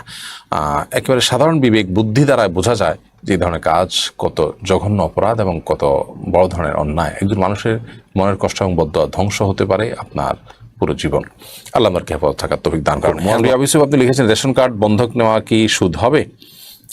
রেশন কার্ড এটা বন্ধক নিলেন, আপনি বন্ধক নিয়ে তাকে আপনি লোন দিলেন, আপনি জাস্ট শুধু কার্ডটা আপনার কাছে রাখলেন, আর কিছু না। এরকম যদি হয় তাহলে সেটা শুধু হবে না, কিন্তু রেশন কার্ড নিলেন, নিয়ে আপনি রেশনটা ভোগ করলেন, এদিকে লোন দিলেন, তাহলে এটা তো অবশ্যই শুধু হবে। আব্দুল্লাহ সাদিক লিখেছেন, আমি একজন বিশ্ববিদ্যালয়ের ছাত্র, চারিদিকে শুধু ফিতনা আর ফিতনা, আমার জন্য কিছু নাসিহা করুন যার মাধ্যমে আমি আল্লাহ তাআলার সন্তুষ্টি অর্জন করে জীবন অতিবাহিত করতে পারি। ভাই আমার, আল্লাহ তাআলা আপনার এই শুভ বুদ্ধির যে উদয় হয়েছে এবং আপনার যে কল্যাণের প্রতি আপনার মানসিক অগ্রসরতা রয়েছে, এই জন্য আল্লাহ তাআলা আপনাকে আরও বেশি অগ্রসর হওয়ার তৌফিক দান করুক, আমরা দোয়া করি। আল্লাহ আপনার গন্তব্য বিনিময় দান করুন। এই ফিতনার সময়ে তরুণদের জন্য সবচেয়ে বড় ফিতনার বিষয় হলো চোখের জেনা থেকে বেঁচে থাকা, সার্বিকভাবে জেনা থেকে বেঁচে থাকা, এবং বস্তুবাদের যে আকর্ষণ, এই আকর্ষণ থেকে আখিরাত মুখিতাকে বজায় রেখে চলা, এটা বড় জটিল এবং কঠিন কাজ। এই কঠিন কাজটি আঞ্জাম দিতে পারাই হলো মুসলিম তরুণদের সবচেয়ে চ্যালেঞ্জের বিষয়। তো সেই চেষ্টা আপনি করবেন, এর জন্য সেখানে ভালো পরিবেশে নেককারদের সাথে যথাসম্ভব থাকবেন, চোখের গুনাহ থেকে বাঁচার জন্য সংগ্রাম চালাবেন এবং যত দ্রুত সম্ভব বিবাহ করবেন এবং হালাল উপার্জনের মাধ্যমে নিজের চরিত্র রক্ষা করার জন্য আপ্রাণ চেষ্টা করবেন এবং দ্বীনের ইলম অর্জন করার চেষ্টা করবেন। ইলম অর্জন করলে, মানুষ জানলে বাঁচাটা তার জন্য সহজ হয়। সেই সাথে সোহবত বা ভালো মানুষের ভালো সার্কেল এবং সোসাইটি মেনটেন করে চলবেন, যাতে করে আপনি বেঁচে থাকতে পারেন হারাম থেকে। মহিউদ্দিন মাহবুব শুভ আপনি লিখেছেন, কাউকে যদি কিছু টাকা দেই ব্যবসার জন্য এবং তার বিনিময়ে সে যদি প্রতি মাসের লাভের টাকা থেকে কিছু লাভ দেয়, সেটা কি হালাল হবে? এটা আপনার চুক্তি হতে হবে যে টাকাটা তোমাকে বাণিজ্যিকভাবে দিয়েছি, এর লাভের অংশ নির্ধারিত থাকবে যে এই অংশ আমাকে দিবা, বাকি অংশ তুমি নিবা, এরকম ফিস থাকবে, তারপর সেটা আপনার জন্য জায়েজ হবে। আপনি এমনি টাকা দিয়েছেন, সে থোক কিছু আপনাকে লাভ দেয়, এটা জায়েজ হবে না। শাবাব হোসেন আপনি লিখেছেন, বিভিন্ন ওয়েবসাইটে যে বাইরের দেশে বিভিন্ন প্রোডাক্টের রিভিউ দিতে হবে এবং তার বিনিময়ে সেই কোম্পানি আমাকে ডলার দিবে, সে টাকা কি আমার জন্য হালাল হবে? যদি এটা করতে গিয়ে কোনো হারাম কাজ করতে না হয় এবং কোনো হারাম প্রোডাক্টের আপনার রিভিউ দিতে না হয়, তাহলে সেক্ষেত্রে এটা আপনার জন্য জায়েজ হতে পারে। উম্মে হাবিবা হাফসা আপনি লিখেছেন, আমি কখনো কোরআন শরীফ খতম করা হয় নাই, আমি নিজে নিজে পড়ে খতম দিলে কি হবে? ভুল যদি কিছু হয়ে যায়, আলহামদুলিল্লাহ, মৌলিকভাবে মোটামুটি আপনার ঠিক থাকলে আপনি পড়বেন, পড়ে শেষ করার চেষ্টা করবেন, কোনো অসুবিধা নেই। কোরআন নিয়মিত আপনি পড়ছেন কিনা এটা হলো মুখ্য বিষয়, কোরআন পড়ে বুঝে আমল করছেন কিনা এটা হলো মুখ্য বিষয়। খতম যদি কোনো কারণে আপনি নাও দিতে পারেন তারপর আপনার গুনাহ হবে না, তবে পুরোটাই একবার অর্থ সহকারে বুঝে একজন ইমানদার জীবনে একবার হলেও পড়া উচিত, চেষ্টা করা উচিত। প্রিয় দর্শক, এরপরে খান রাহাত আপনি লিখেছেন, ইসলামের সাহিত্য চর্চার ক্ষেত্রে কোনো বিধিনিষেধ আছে কি? যেমন গল্প, কবিতা, উপন্যাস ইত্যাদি সাহিত্যের কোন শাখা ইসলাম কোন শাখা ইসলামে অনুমোদিত? আর কাল্পনিক নায়ক নায়িকা দিয়ে কাল্পনিক যে গল্প কবিতা লেখা হয় এগুলো লেখা এবং পড়া কি হারাম? গুরুত্বপূর্ণ একটি বিষয়। সাহিত্য চর্চা এটি তো মৌলিকভাবে প্রশংসনীয় কাজ এবং এটা মৌলিকভাবে কোনো দর্শনীয় কাজ নয়। গল্প, কবিতা, উপন্যাস এগুলো লেখাও মৌলিকভাবে কোনো দর্শনীয় বিষয় নয়। প্রশ্ন হলো যে কাল্পনিক যে গল্প লেখা হয়, কবিতা লেখা হয়, বিভিন্ন ঘটনার অবতারণা করা হয়, অথচ এই ঘটনা আদৌ ঘটেনি, কাল্পনিক একটা চরিত্র বা একাধিক চরিত্র দাঁড় করিয়ে গল্প লেখা হয়, এটা তো সাহিত্য চর্চার মধ্যে অহরহ হয়ে থাকে। তো এই জিনিসটা জায়েজ আছে কিনা? ধরুন একজন ব্যক্তি, তার একটা পরিবার আমি বানালাম এবং সেখানে অনেকগুলো ঘটনা আমি সেখানে সাজালাম, বাস্তবে এরকম কিছু ঘটেনি। তো এই যেটা ঘটেনি তারপর আমি বলছি ঘটেছে এবং সেটাকে গল্পের আকারে আমি উপস্থাপন করছি, এতে আমি মিথ্যার যে গুনাহ সেই গুনাহে আমি লিপ্ত হচ্ছে কিনা, এটা নিয়ে ওলামা একরাম স্কলারদের মধ্যে দুটি মত আছে। অনেক ওলামা একরাম এটাকে নিষেধ করেছেন, যেহেতু এখানে মিথ্যা আছে, এখানে আপনার যিনি পাঠক তার জন্য এটা এক ধরনের প্রতারণা আছে ইত্যাদি ইত্যাদি কারণে অনেকে এটাকে নিষেধ করেন। কিন্তু অনেক ওলামা একরাম সেটাকে জায়েজ বলেন, বিশেষ করে যদি সেটা মন্দ কোনো কিছু তার মধ্যে যদি না থাকে। ধরুন সেই গল্পের মধ্যে কোনো অশ্লীলতার কোনো ছড়াছড়ি যদি না থাকে, সেখানে যদি কোনো হারাম কাজের ব্যাপারে আপনার ওইটাকে সহজীকরণ বা ওইটাকে ইজি করা, ওইটাকে আপনার গল্পের নাম দিয়ে যৌন আপনার যেটাকে বলে উদ্দীপনা তৈরি করা, মানে ওইটাকে রগরগে বর্ণনার মাধ্যমে আপনার পাঠক ধরে রাখার একটা চেষ্টা করা, তো এগুলোর যদি থাকে তাহলে সেক্ষেত্রে সেটা নিষিদ্ধ, এটা বলাই বাহুল্য। এছাড়া সেখানে যদি কোনো শিরক বা কুফরের দিকে মানুষকে ধাবিত করা হয় বা এমন কিছু লেখা হয় যেগুলোতে মানুষ সে ধরনের শিক্ষা বা সে ধরনের উপলব্ধি মানুষের মধ্যে জাগ্রত হবে, তো সেই ক্ষেত্রে এগুলো নিষিদ্ধ। আর এমনিতে যদি ভালো উদ্দেশ্যে মানুষের উন্নত চরিত্র গঠন করার জন্য এমন কোনো গল্প লেখা হলো যে গল্প থেকে মানুষ ভালো কিছু শিখবে, শরিয়ার দৃষ্টিকোণ থেকে মন্দ কিছু নেই, তো সেটা জায়েজ আছে। এবং এক্ষেত্রে নবী করিম সাল্লাল্লাহু আলাইহি ওয়াসাল্লামের সামনে সাহাবীরা কেউ কবিতা আবৃত্তি করেছেন এবং সেখানে কাল্পনিক ব্যক্তি এবং কাল্পনিক চরিত্র উপস্থাপন করেছেন। নবী সাল্লাল্লাহু আলাইহি ওয়াসাল্লামের প্রশংসাতে বানাত সুআদ এই ঐতিহাসিক কবিতা এবং ছন্দমালা আবৃত্তি করেছেন একজন সাহাবী। নবী করিম সাল্লাল্লাহু আলাইহি ওয়াসাল্লাম এটাকে নিষেধ করেননি, অথচ কাল্পনিক চরিত্র দাঁড় করিয়ে তিনি এই কবিতা তৈরি করেছেন। তো এখান থেকে বোঝা যায় যে মৌলিকভাবে কাল্পনিক গল্প, উপন্যাস, কবিতা এগুলো লেখা জায়েজ আছে যদি সেখানে অশ্লীলতা না থাকে, সেখানে যদি হারাম কোনো কিছু না থাকে, ইসলাম বিরোধী কোনো কিছু না থাকে, বরং ভালো উদ্দেশ্যে ভালো কিছু শেখাবার উদ্দেশ্যে যদি করা হয়ে থাকে, এটা যারা পাঠক তারাও জানেন যে এখানে নিছকই কাল্পনিক জাস্ট একটা ঘটনা চিত্রায়ন করার জন্য এরকম করা হয়ে থাকে, যে এরকম হলে আমাদের জন্য ভালো, সেখান থেকে শেখার জিনিস আছে, এরকম এই বিষয়টি। তো এই সমস্ত উদ্দেশ্যে আপনি যদি এরকম কোনো সাহিত্য চর্চা করেন সেটা মৌলিকভাবে নিষিদ্ধ নয়। জাহিদ হাসান সরকার আপনি লিখেছেন, অনলাইন থেকে পণ্য অর্ডার করে অনেক সময় আমরা ডেলিভারি ম্যান থেকে পণ্য গ্রহণ করি না। অর্ডার করার পর যদি মনে হয় পণ্যটার আমার দরকার নেই, তখন এটা করি, এতে কি আমাদের গুনাহ হবে? গ্রহণ না করায় সেলারের কিছুটা লোকসান হবে, তার ডেলিভারি চার্জ দিতে হবে। দেখুন, অনলাইনে কোনো পণ্য অর্ডার করার পর আপনি পণ্য দেখেছেন, চয়েস করেছেন এবং আপনি অর্ডার করেছেন, আপনার বাসায় আপনার কাছে চলে আসছে, পাঠানো হয়েছে, পথে আছে কিংবা আপনার কাছে চলে আসছে, এখন আপনি বলছেন না আমার লাগবে না, তো এটা আপনার জন্য জায়েজ নাই, এই অধিকার আপনাকে দেওয়া হয়নি। কারণ যখন আপনার কেনাবেচা হয়ে যায়, সম্পন্ন হয়ে যায়, প্রস্তাবনা এবং প্রস্তাবনায় সম্মতি, আপনাকে অফার করলে এই মূল্যে এই জিনিসটা আমি দিতে চাই, আপনি সম্মতি দিলেন, দিয়ে আপনি অর্ডারও কনফার্ম করলেন, তখন আপনার সেটাকে ফেরত দেওয়ার কোনো অধিকার থাকে না। তবে যদি সেই পণ্যটা ত্রুটিযুক্ত পান আপনি এবং যেভাবে আপনাকে বলা হলো তার বিপরীত পান বা তার ভিন্ন কিছু পান, তাহলে সেক্ষেত্রে আপনার রাইট থাকবে, আপনি নির্দিষ্ট শর্ত সাপেক্ষে সেটা ফেরত দিতে পারেন। কিন্তু আপনার ভালো লাগছে না, এখন আর দরকার নাই, আপনি অহেতুক একটা কারণ বের করে আপনি সেটা মানা করলেন, তো এর কারণে যে ডেলিভারি চার্জ গেল অথবা ডেলিভারি ম্যানকে পাঠাতে হলো, এই যে ব্যাপারগুলো আছে, ব্যাপারগুলোর কারণে বিক্রেতা ক্ষতিগ্রস্ত হলো, সেটা আপনার জন্য জায়েজ নয়। নবী করিম সাল্লাল্লাহু আলাইহি ওয়াসাল্লাম বলেছেন, লা দরারা ওয়ালা দিরারা। ইসলাম আমাদের জন্য যে মূলনীতি দিয়েছে এক্ষেত্রে তা হলো যে কাউকে ক্ষতিগ্রস্ত করা জায়েজ নাই, আর নিজে ক্ষতিগ্রস্ত হওয়াও জায়েজ নাই। আপনি নিজের ক্ষতি নিজে করবেন, এটা যেমন শরিয়া অ্যালাউ করে না। আপনি নিজে অন্য কাউকে ক্ষতিগ্রস্ত করবেন আপনার কোনো উদ্যোগের মাধ্যমে, সেটাও কিন্তু ইসলাম অ্যালাউ করে না। বিধায় অনলাইনে কোনো পণ্য অর্ডার করার পর সেই পণ্য আপনার নিজস্ব কারণে আপনার ভালো লাগছে না, এজন্য আসার পর আপনি হয়তো ক্যাশ অন ডেলিভারি ছিল, আপনি আসলে টাকা দেওয়ার কথা ছিল, এই চান্সে আপনি অসততা করলেন, আপনি সুযোগ গ্রহণ করলেন। এই সুযোগ গ্রহণ করাটা কোনো ইমানদারের জন্য জায়েজ নয়। আল্লাহ তাআলা আমাদেরকে বোঝার তৌফিক দান করুন। এরপরে ফরহাদ আলম আপনি লিখেছেন, দেশের অর্থনীতির খারাপ অবস্থার মধ্যেও দেশে কিছু কিছু সংগঠন বলিউডের অভিনেত্রী বিদেশের গায়কদের আনে, নিশ্চয়ই তাদেরকে পারিশ্রমিক দিতে হয়, এতে বৈদেশিক মুদ্রা খরচ করা হয়। এ বিষয়ে সামগ্রিকভাবে আপনার মন্তব্য জানতে চাই। দেখুন, প্রায় সময় আমাদের এরকম ঘটনা আমরা দেখতে পাই যে বাহিরের বিভিন্ন গায়িকা, নায়িকা, গায়ক, নায়ক, অভিনেতা, অভিনেত্রী তাদেরকে হায়ার করে আনা হয় দেশে, এবং বিশাল বড় করে প্রোগ্রাম করা হয় এবং বেশ চড়া মূল্যে টিকিট বিক্রি করা হয়। সেখানে লক্ষ লক্ষ কোটি কোটি টাকার বিজনেস হয়। যারা আসেন তারা মোটা অঙ্কের টাকা নিয়ে চলে যান। এগুলো সর্বগ্রাসী ক্ষতিকর আমাদের দেশের জন্য, আমাদের সমাজের জন্য, এবং এগুলো সর্বনাশা কর্মকাণ্ড। কারণ হলো এখানে ক্ষতিটা একমুখী না, বরং বহুমুখী ক্ষতি এখানে রয়েছে। এ ধরনের ইস্যু আসলে আমরা মনে করি এটা শুধু ইসলাম এবং মুসলমানদের ইস্যু, এটা শুধুমাত্র ইসলামী শরিয়ার লঙ্ঘন হয়, সেজন্য শুধু ইসলামী দৃষ্টিকোণ থেকে বোধহয় সমালোচনা করা উচিত। ব্যাপারটি আসলে শুধু এর মধ্যেই সীমাবদ্ধ নয়, বরং সামগ্রিকভাবে দেশের জন্য, দেশের অর্থনীতির জন্য নানা দিক থেকে এটি অকল্যাণকর। সেটি বোঝার জন্য আসলে পণ্ডিত হওয়ারও প্রয়োজন, আমরা সবাই কম বেশি বুঝে থাকার কথা।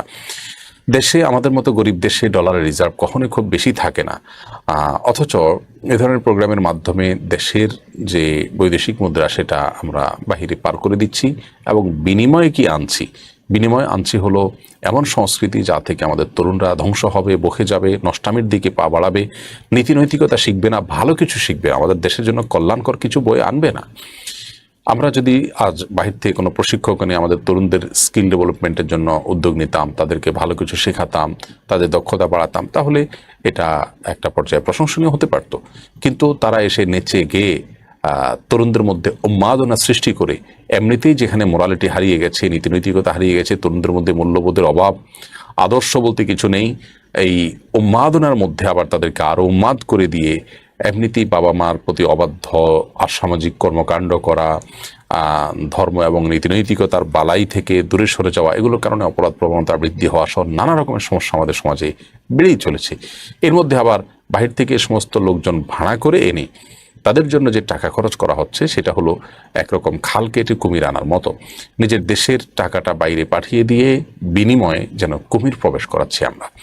তো এই প্রতিষ্ঠানগুলোর বিরুদ্ধে আমাদের সবাই সোচ্চার হতে হবে এবং সামাজিক আন্দোলন গড়ে তুলতে হবে যে এই ধরনের মূর্খতাসুলভ কর্মকাণ্ড, এ ধরনের সমাজ বিধ্বংসী, দেশের অর্থ এবং দেশের আপনার মানুষের নীতিনৈতিকতাকে ধ্বংস করে এরকম উদ্যোগ যেন কেউ গ্রহণ না করে। সেজন্য আমাদের সামাজিক সচেতনতা বৃদ্ধি করতে হবে, সামাজিক আন্দোলন গড়ে তুলতে হবে, এবং যারা এই কাজগুলো করছেন তারা একদিকে দেশের ক্ষতি করছেন, মানুষের ক্ষতি করছেন, অপরদিকে মান সান্না সুন্নাতান সাইয়্যাতান ফালাহু উযরুহা ওয়া উযরু মান আমিলা বিহা হাদিসের উপরে ভিত্তি করে তারা গুনাহের একটা যেন ধারা তারা অব্যাহত রাখছেন এবং চালু করে দিয়ে যাচ্ছেন। কারণ নবী সাল্লাল্লাহু আলাইহি ওয়াসাল্লাম বলেছেন, কেউ যদি খারাপ কাজের ধারা চালু করে দেয়, তার দেখা দেখি অন্যরা সেটাতে ধাবিত হয়, তাহলে সেক্ষেত্রে তাদের সবার অপরাধের দায়ভার তাকে বহন করতে হবে। আপনি বাহির থেকে ধরনের বা গায়ক, নায়ক, অভিনেতা, অভিনেত্রী এদেরকে এনে আপনি অনুষ্ঠান করালেন, যুবকদের চরিত্র নষ্ট হলো, তারা নষ্টামের দিকে পা বাড়ালো, তারা হারাম কাজ করলো, হারাম উপভোগের মধ্যে তারা মাতলো, তো এর ফলশ্রুতিতে তারা যে গুনাহগার হচ্ছেন সেটা তো হচ্ছেনই, আপনি একা যারা উদ্যোগ নিচ্ছেন তারা একা সে গুনাহগার হচ্ছেন। আল্লাহ তাআলা আমাদেরকে যেন আমাদের বোধোদয় হয় সেই তৌফিক দান করুন। মাহমুদুল হাসান আপনি লিখেছেন, আপনার সম্মানিত পিতার ইন্তেকালের পর জানলাম তিনি আসন্না ফাউন্ডেশনের প্রতিষ্ঠাতা চেয়ারম্যান ছিলেন। আমার মনে হচ্ছে এরকম আরও অজানা বিষয় আছে যে সেসব সম্পর্কে জানতে চাই। বিশেষভাবে আপনাদেরকে মানুষরূপে গড়ে তুলতে তিনি কীভাবে পরিচর্যা করেছেন সে বিষয়ে বলবেন। আমরাও সেভাবে আমাদের সন্তানদের পরিচর্যা করবো ইনশাআল্লাহ তাআলা। ভাই মাহমুদুল হাসান, জাযাকুমুল্লাহ খায়ের। আমার আব্বা আসন্না ফাউন্ডেশনের প্রতিষ্ঠাতা চেয়ারম্যান ছিলেন, আর আসন্না ফাউন্ডেশন গঠনের অনেক আগে থেকে, আমি যখন দেশের বাইরে ছিলাম তখন থেকে আমি চ্যারিটি কাজ করতাম। আমি আলহামদুলিল্লাহ আমার বুঝজ্ঞান হয়েছে থেকেই মানুষের জন্য কিছু একটা করার একটা প্রবণতা, আগ্রহ আমার মধ্যে কাজ করতো অনেক বেশি। সিডর যখন হয় আজ থেকে অনেক বছর আগে, তখন আমি মিরপুরের একটা মসজিদে ইমাম খতিব হিসেবে দায়িত্ব পালন করতাম। তখনও আমি উদ্যোগ নিয়ে সাধারণ সিডরে যারা ক্ষতিগ্রস্ত হয়েছেন তাদের পাশে দাঁড়াবার জন্য আমরা গিয়েছি একটা টিম নিয়ে। তো আলহামদুলিল্লাহ, যে ত্রাণ কার্যক্রম পরিচালনা করা, অসহায় মানুষের পাশে দাঁড়ানো, এগুলোর জন্য আমি নিজে অভাবী মানুষ, কিন্তু অন্যদের কাছ থেকে কালেকশন করে, অন্যদেরকে উদ্বুদ্ধ করে, তাদেরকে সাথে নিয়ে মানুষের জন্য কিছু করার উদ্যোগ নেওয়ার একটা আগ্রহ আমার মধ্যে ছিল। তো আমার বাবা এই কাজগুলোর জন্য আমাকে প্রেরণা দিতেন অনেক বেশি। আর আমি যখন প্রবাসে ছিলাম, আমার বাবা আমার সেই সেবামূলক কাজগুলো দেখভাল করতেন। তিনি বহুবার রোহিঙ্গা ক্যাম্পে গিয়েছেন। রোহিঙ্গা ক্যাম্পে দীর্ঘ সময় পর্যন্ত সেখানকার মানুষদের কষ্ট লাঘবের জন্য তিনি চেষ্টা করেছেন। শীতবস্ত্র বিতরণের জন্য 2016-17 সালের দিকে তিনি সাতক্ষীরাতে, কুড়িগ্রামে, বিভিন্ন জায়গায় চষে বেরিয়েছেন, যখন তিনি শারীরিকভাবে খুব বেশি সুস্থ বা ফিট ছিলেন না। এই দুর্বল নিয়েও তিনি দৌড়ে বেরিয়েছেন দেশের বিভিন্ন জেলা থেকে, একই জেলা থেকে অন্য জেলায়। তো এই কাজগুলো তিনি করতেন আলহামদুলিল্লাহ, এবং এর কারণে আসুন্নাহ ফাউন্ডেশনের প্রতিষ্ঠাকালীন চেয়ারম্যান তিনি ছিলেন। পরবর্তীতে তার বয়সের আধিক্য এবং নানা কারণে তিনি এ দায়িত্ব থেকে অব্যাহতি নেন। পরবর্তীতে আমাকে দায়িত্ব দেয়া হয়। তো আমার বাবা তিনি আপনার আমাদেরকে গড়ার জন্য সবচেয়ে যে জিনিসটা তার মুখ্য ভূমিকা রাখতো তা হলো তার কিছু বৈশিষ্ট্য ছিল, যে বৈশিষ্ট্যগুলো আসলে অন্য বাবা মার মধ্যে আমি সাধারণত সচরাচর খুব বেশি দেখি না।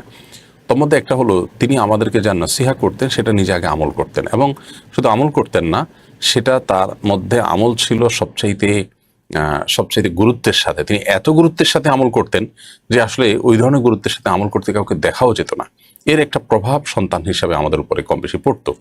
আমার মনে পড়ে যে ছোটবেলায় তিনি যখন তাহাজ্জুদের জন্য উঠতেন, তো এমনও হতো বিশেষ করে রমজান মাসে, যে তিনি একটু তারাবির পরে সামান্য শুয়ে আবার উঠে যেতেন, উঠে তাহাজ্জুদ পড়তেন, তাহাজ্জুদ পড়ে এরপরে রোনাজারি দোয়া কান্নাকাটি শুরু করতেন। এত দীর্ঘ তার সে দোয়া ছিল, এবং এত তার সে আপনার কলিজা ছেঁড়া দোয়া ছিল আল্লাহর কাছে, কায়মনোবাক্যে সেই দোয়ার আকুতি, এটা শুনে কোনো পাষাণও শুয়ে থাকতে পারতো না। আমরা শুয়ে থাকতে পারতাম না। আমরা উঠে উজু করে তার পাশে দাঁড়িয়ে নামাজ শুরু করতাম এবং দোয়া শুরু করতাম। আমার এখনও দোয়ার কিছু ভাষা মনে পড়ে। আল্লাহ রাব্বুল আলামিনকে সম্বোধন করে তিনি বলতেন, হে আসমান জমিনের মালিক, হে চন্দ্র সূর্যের মালিক, আপনি আমাকে মাফ করে দিন। আত্মীয় স্বজন সবার নাম ধরে ধরে সবার জন্য দোয়া করতেন, এবং আল্লাহর কাছে মাগফিরাতের দোয়া অনেক বেশি করতেন। দোয়ার আমলটা আমার বাবার মধ্যে অনেক বেশি আমরা দেখেছি। আর তিনি যখন দোয়া করতেন, খুব দীর্ঘ সময় নিয়ে দোয়া করতেন, খুব কায়মনোবাক্যে দোয়া করতেন, খুব চোখের পানি ফেলে দোয়া করতেন। আর রমাদান মাসে ইফতারের অনেক আগে থেকে দীর্ঘ সময় নিয়ে দোয়া করতেন। এই সময় অন্য কোনো কিছু তিনি সহ্য করতে পারতেন না। এইটা ছিল তার একটা অন্যতম বৈশিষ্ট্য, যে তিনি আল্লাহর কাছে দোয়ার ব্যাপারে তার এক বিশেষ যত্ন ছিল। আরেকটা হলো নামাজের ব্যাপারে তার আন্তরিকতা। নামাজের ব্যাপারে তিনি এত আন্তরিক ছিলেন যে এত নামাজের ব্যাপারে সিরিয়াস মানুষ আমি খুব কম দেখেছি। আমার বাবাকে আমি বুঝজ্ঞান হয়েছে দেখেছি যে কোনো অসুবিধা হলে, কোনো একটা ছোট বড় সমস্যা হলেই অজু করে 2 রাকাত দীর্ঘ রুকু সেজদা দিয়ে, দীর্ঘ কেরাত দিয়ে, খুব সময় নিয়ে 2 রাকাত সালাত আদায় করতেন। এরপরে খুব দোয়া করতেন আল্লাহর কাছে হাত তুলে। এরপর তিনি ওই কাজের জন্য দুনিয়াবি যত উদ্যোগ আছে সেগুলো গ্রহণ করা শুরু করতেন। আলহামদুলিল্লাহ, প্রতিটা সমস্যাই আল্লাহ তাআলা সমাধান করে দিতেন অলৌকিকভাবে। আর 5 ওয়াক্ত সালাতের ব্যাপারে তো তার গুরুত্বের কথা বলাই বাহুল্য। তার মৃত্যুর সময়কার কয়েকটি দৃশ্য, অসুস্থ হওয়ার পর জীবনের শেষ মুহূর্তের কয়েকটি দৃশ্য এখন আমার চোখের সামনে ভেসে ওঠে। আমার বাবা শেষে একদিন সেন্সলেস অবস্থায় ছিলেন। মাগরিবের তাকে ইঞ্জেকশন দেওয়া হয়েছে ঘুমের ব্যথার কারণে, এবং ঘুম হচ্ছে না কয়েকদিন। তো মাগরিবের ওয়াক্ত হয়ে গেছে, তিনি কিন্তু গভীর ঘুমে ছিলেন। তখনও তিনি আশপাশে সবাইকে বলতে লাগলেন যে আমি কি মাগরিব পড়বো না, মাগরিব ওয়াক্ত হয়েছে না। এটা বলে আবার তিনি ঘুমের ঘোরে হারিয়ে গেলেন।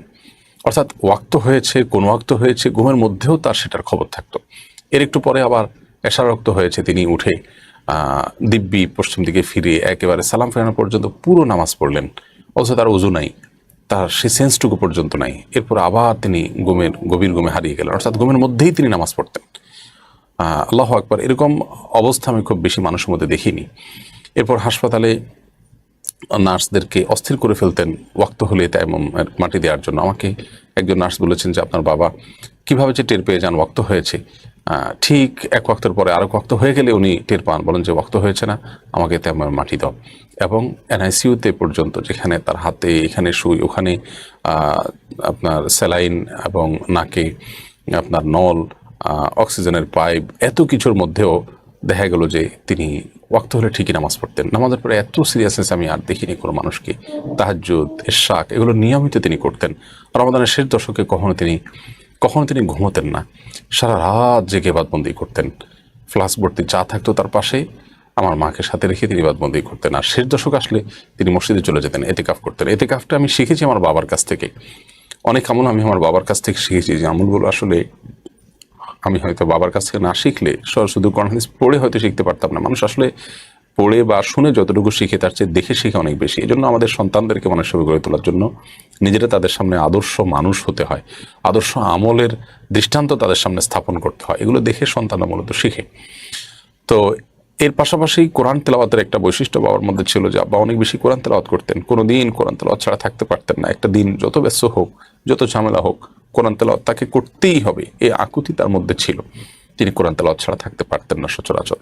এবং কোনো দিন কোনো ব্যস্ততার কারণে কোরআন তেলাওয়াত যদি না করা হতো, তিনি এরপর অস্থির হয়ে যেতেন এবং রীতিমতো অস্থির হয়ে ব্যাকুল হয়ে বলাবলি করতেন যে আজকে আমার কোরআন তেলাওয়াতটা হলো না, এর কারণে হলো না, ওই ঘটনার কারণ হলো না, এটা কারণ হলো না, আফসোস। এবং শোয়ার আগ মুহূর্ত পর্যন্ত তিনি একটু কোরআন একটু পড়ে হলেও শুইতেন, সামান্য একটু কোরআন হলেও ধরে পড়তেন। এবং কোরআন পড়ার পরে এক ব্যাকুলতা তার মধ্যে ছিল। কোরআনকে যে ব্যক্তি এরকম সঙ্গী বানায় ফেলেন, নবী সাল্লাল্লাহু আলাইহি ওয়াসাল্লাম বলেছেন যে আল সিয়ামুল কোরআন ইয়াশফা আনিল আবদ, বান্দার জন্য কিয়ামতের ময়দানে কোরআন সুপারিশ করবে এবং বলবে, আল্লাহ রাতের বেলা তাকে আমি ঘুমোতে দেইনি, সে আমাকে নিয়ে ব্যস্ত ছিল, আজকে আমি তার থেকে পৃথক হব না, তাকে মাফ করতে হবে, জান্নাত দিতে হবে। তো এই জন্য এই আমলগুলো আমাদের মধ্যে আসা দরকার। আমার বাবার মধ্যে এগুলো অনেক বেশি ছিল। তো খোলাসা হলো, তার কিছু বৈশিষ্ট্য ছিল তোমার থেকে। একটা হলো তিনি খুব বেশি দোয়া করতেন আল্লাহর কাছে, অনেক বেশি দোয়া, রোনাজারি, কান্নাকাটি করতেন, অনেক লম্বা সময় দোয়া করতেন। আমাদের আজকাল দোয়া করা হয় না অনেকের। আরেকটা হলো যে তিনি নামাজের পরে অনেক বেশি পাবন্দী ছিলেন। তার মধ্যে সালাত আদায়ের পরে অনেক সিরিয়াসনেস ছিল। সুন্দর করে সালাত আদায় করা, সময় নিয়ে সালাত আদায় করা, লম্বা সময় নিয়ে সালাত আদায় করা, রুকুতে গেলে উঠতে না চাওয়া, সিজদায় গেলে আর উঠতে না চাওয়া, লম্বা লম্বা সময় নিয়ে তিনি করতেন। এবং সালাত ছাড়া তিনি বাঁচতেন না। আরেকটা হলো যে রমজানের শেষ দশক এতেকাফ তিনি কখনো ছাড়তেন না। এবং তাহাজ্জুদ, ইশরাক, নফল সালাতের পরে খুব গুরুত্ব দিতেন। এবং বিশেষভাবে কোরআন তেলাওয়াত ছিল তার জীবনের অন্যতম ব্রত। আল্লাহ তাআলা এই নেক আমলগুলো আমাদেরকে ওইভাবে আঁকড়ে ধরার তৌফিক দান করুন এবং উত্তম দৃষ্টান্ত আমাদের সন্তান, আমাদের পরিবার, আমাদের অধীনস্থ যারা আছেন তাদের সামনে যেন আমরা হতে পারি, সে তৌফিক দান করুন। HM রিফাত খান, আপনি শুরুতেই লিখেছেন বুফে খাওয়া জায়েজ আছে কিনা। সেখানে তো পণ্য বা পণ্যের পরিমাণ নির্দিষ্ট থাকে না। খুবই গুরুত্বপূর্ণ একটি প্রশ্ন। উন্মুক্ত বুফে খাদ্য গ্রহণ করার ক্ষেত্রে আমরা জানি যে একজন ব্যক্তি কি পরিমাণ খাবার খাবেন সেটা হোটেল কর্তৃপক্ষের জানা থাকে না। তো একটা নির্দিষ্ট অ্যামাউন্টের বিপরীতে তিনি যা খুশি তা খেতে পারেন। তো এখানে পণ্যটা যেহেতু অস্পষ্ট এবং অজানা, তাতে এক পক্ষ প্রতারিত হওয়ার, হয়তো অনেক বেশি খেয়ে ফেলার অথবা টাকা অনুযায়ী তেমন কিছুই খেতে না পারার যে একটা শঙ্কা এখানে আছে। সাধারণত শরিয়া যদি কোনো লেনদেনের ক্ষেত্রে অস্পষ্টতা থাকে, জাহালাত থাকে, অথবা কোনো এক পক্ষ প্রতারিত হওয়ার আশঙ্কা থাকে, তাহলে সেক্ষেত্রে সেটা সেই লেনদেনকে শরিয়া বৈধ বলে অনুমোদন করে না। তো এই বুফে খাওয়ার বিষয়টিকে, এটাকে নিয়ে ওলামায়ে কেরাম অ্যানালাইসিস করেছেন যে এখানে যে পরিমাণ জাহালাত আছে, যে পরিমাণ অজানা আছে, অস্পষ্টতা আছে, সেটা আসলে খুবই সামান্য, যেটাকে আল জাহলুল ইয়াসির বলা হয়েছে, অর্থাৎ খুব সামান্য এবং নগণ্য, এটুকু অস্পষ্টতা থাকেই। ইমাম নবী রাহিমাহুল্লাহ একটি মাসআলা উল্লেখ করেছেন যে ধরুন কোনো গোসলখানায় কেউ গোসল করবে, গোসলখানা ভাড়া দেওয়া হলো, ভেতরে গিয়ে তিনি গোসল করে আসবেন, তো এটার একটা বিনিময় নির্ধারণ করা হলো, এটা জায়েজ আছে। অথচ যিনি গোসল করতে প্রবেশ করছেন গোসলখানায়, তিনি কি পরিমাণ পানি ব্যবহার করবেন সেটা কিন্তু পুরোপুরি ক্লিয়ার নয়, পুরোপুরি পরিষ্কার নয়। এটা ব্যক্তির উপরে ভ্যারি করে, কেউ কম করে, কেউ বেশি করে, কারোর বেশি দরকার হয়, কারোর কম দরকার হয়। এরপরও কিন্তু এই গোসলখানা ভাড়া দেওয়াটাকে ওলামায়ে কেরাম জায়েজ বলেন। তো সেখানে যেরকম সামান্য অস্পষ্টতার কারণে এটা জায়েজ এবং এটাকে উভয় পক্ষ মেনে নেয়। সামান্য অস্পষ্টতা বলতে যেটুকু অস্পষ্টতা আছে সেটুকুকে মেনে নিয়েই তারা এই চুক্তিতে আবদ্ধ হন, এবং এর কারণে প্রতারিত হওয়ার মতো বিষয়টা খুব বড় করে যে হয় সেরকম নয়। অর্থাৎ এখানে প্রতারিত হওয়ার বিষয়টা স্পষ্ট নয়, বরং এখানে সামান্য কেউ হয়তো কোনোটার থেকে একটু লাভবান বেশি হলেন, একটু লাভবান কম হলেন, ব্যাপারটা এরকম। তো এই জন্য বুক মালিক যিনি থাকেন তিনিও যে কাস্টমার থাকেন তাদের কেউ বেশি খাবেন, কেউ কম খাবেন, কেউ হয়তো যা টাকা দিয়েছেন তার চেয়ে তো অনেক বেশি খেয়ে ফেলবেন, এই বিষয়টা জেনেই তিনি এটা দেন এবং এটাকে তিনি মেনে নেন। তো উভয় পক্ষ এটাকে মেনে নিচ্ছেন এবং অস্পষ্টতা যেটুকু আছে সেটুকু কারণে কোনো প্রকার মনোমালিন্যের দিকে যাওয়ার মতো কোনো সম্ভাবনা নেই, যার কারণে এটি জায়েজ আছে। যেই অস্পষ্টতা বিবাদের দিকে নিয়ে যেতে পারে এবং এক পক্ষকে নিরেট ক্ষতিগ্রস্ত করে দিতে পারে, সেরকম অস্পষ্টতা বা সেরকম প্রতারণা থাকলে সেক্ষেত্রে সেটা কিন্তু আপনার লেনদেনের ক্ষেত্রে শরিয়া অ্যালাউ করে না এবং সেটার কারণে ওই লেনদেন বৈধ লেনদেন হয় না। কিন্তু বুফের এই লেনদেনটা এটা বৈধ। এ সম্পর্কে বিজ্ঞ স্কলারগণ ওলামা ইকরাম অনেকেই ফতোয়া দিয়েছেন। আমরা ইসলাম ওয়েবের ফতোয়া দেখেছি, শেখ মোহাম্মদ সালাম নাজিদ হাফিজাহুল্লাহ তিনি ফতোয়া দিয়েছেন, তার ফতোয়া দেখেছি, আরও অন্যান্য ওলামা ইকরাম বিশ্ববরেণ্য তাদের ফতোয়া দেখেছি, তারা মোটামুটি এটাকে জায়েজ বলেছেন। এরপরে পিঙ্কি আইডি থেকে আপনি লিখেছেন, আগামী মাসে আমার এসএসসি পরীক্ষা, কি আমল করলে ভালো রেজাল্ট হতে পারে? বোন পিঙ্কি, আপনি সহ এসএসসি পরীক্ষার্থী যারা আছেন, দাখিল পরীক্ষার্থী যারা আছেন, তাদের সবার জন্য আমাদের শুভকামনা রইল, তাদের সবার জন্য আমাদের দোয়া রইল, আল্লাহ তাআলা আমাদের পরীক্ষা সহজ করে দিন। প্রথমত খুব মনোযোগের সাথে পড়াশোনা করবেন এবং পড়াশোনা করার ক্ষেত্রেও গভীর রাতে পড়াশোনা করার চাইতে ভোর রাতে বা রাতের শেষ পরে বা দিনের শুরুতে পড়ালেখাটা অনেক বেশি উপকারী, সেটি মাথায় রেখে চলবেন এবং সেই সাথে মনোযোগের সাথে সাধনা করবেন এবং খুব ভালো করে পড়াশোনা করবেন। এরপরে আল্লাহর উপর তাওয়াক্কুল করবেন, নকল বা অসাধুতার পথে যাবেন না এবং আল্লাহর কাছে দোয়া করতে পারেন সাধারণভাবে, আল্লাহ আপনি আমার পরীক্ষা সহজ করে দিন। একটি বিশেষ দোয়া আছে যেটা মূলত আখিরাতে আল্লাহ তাআলা যেন হিসাব গ্রহণ সহজ করেন সেটার জন্য দোয়া, কিন্তু এই দোয়ার অর্থটা পরীক্ষার ক্ষেত্রেও ফিট করা যায়। আল্লাহুম্মা হাসিবনি হিসাবান ইয়াসীরা, আল্লাহ আমার হিসেব গ্রহণ, আমার পরীক্ষাকে আপনি সহজ করে দিন। তো এটা আপনি পড়তে পারেন বেশি বেশি করে। এছাড়া আপনি বিসমিল্লাহ বলে আল্লাহর উপর তাওয়াক্কুল করে দুরূদ পড়ে তারপর আপনি পরীক্ষা দেওয়া শুরু করলেন, প্রশ্নপত্র খুললেন, লেখা শুরু করলেন, এই কাজগুলো আপনি করতে পারেন। এরপর আপনি আল্লাহর উপর তাওয়াক্কুল এবং ভরসা করবেন, যা হবে আল্লাহর তরফ থেকে সেটাকে মেনে নেওয়া এবং তার মধ্যেই কল্যাণ আছে এমনটি বিশ্বাস করাটা আমাদের ইমানের দাবি। ইনশাআল্লাহ বিদিল্লাহের মাধ্যমে আমরা কল্যাণের অধিকারী হতে পারবো।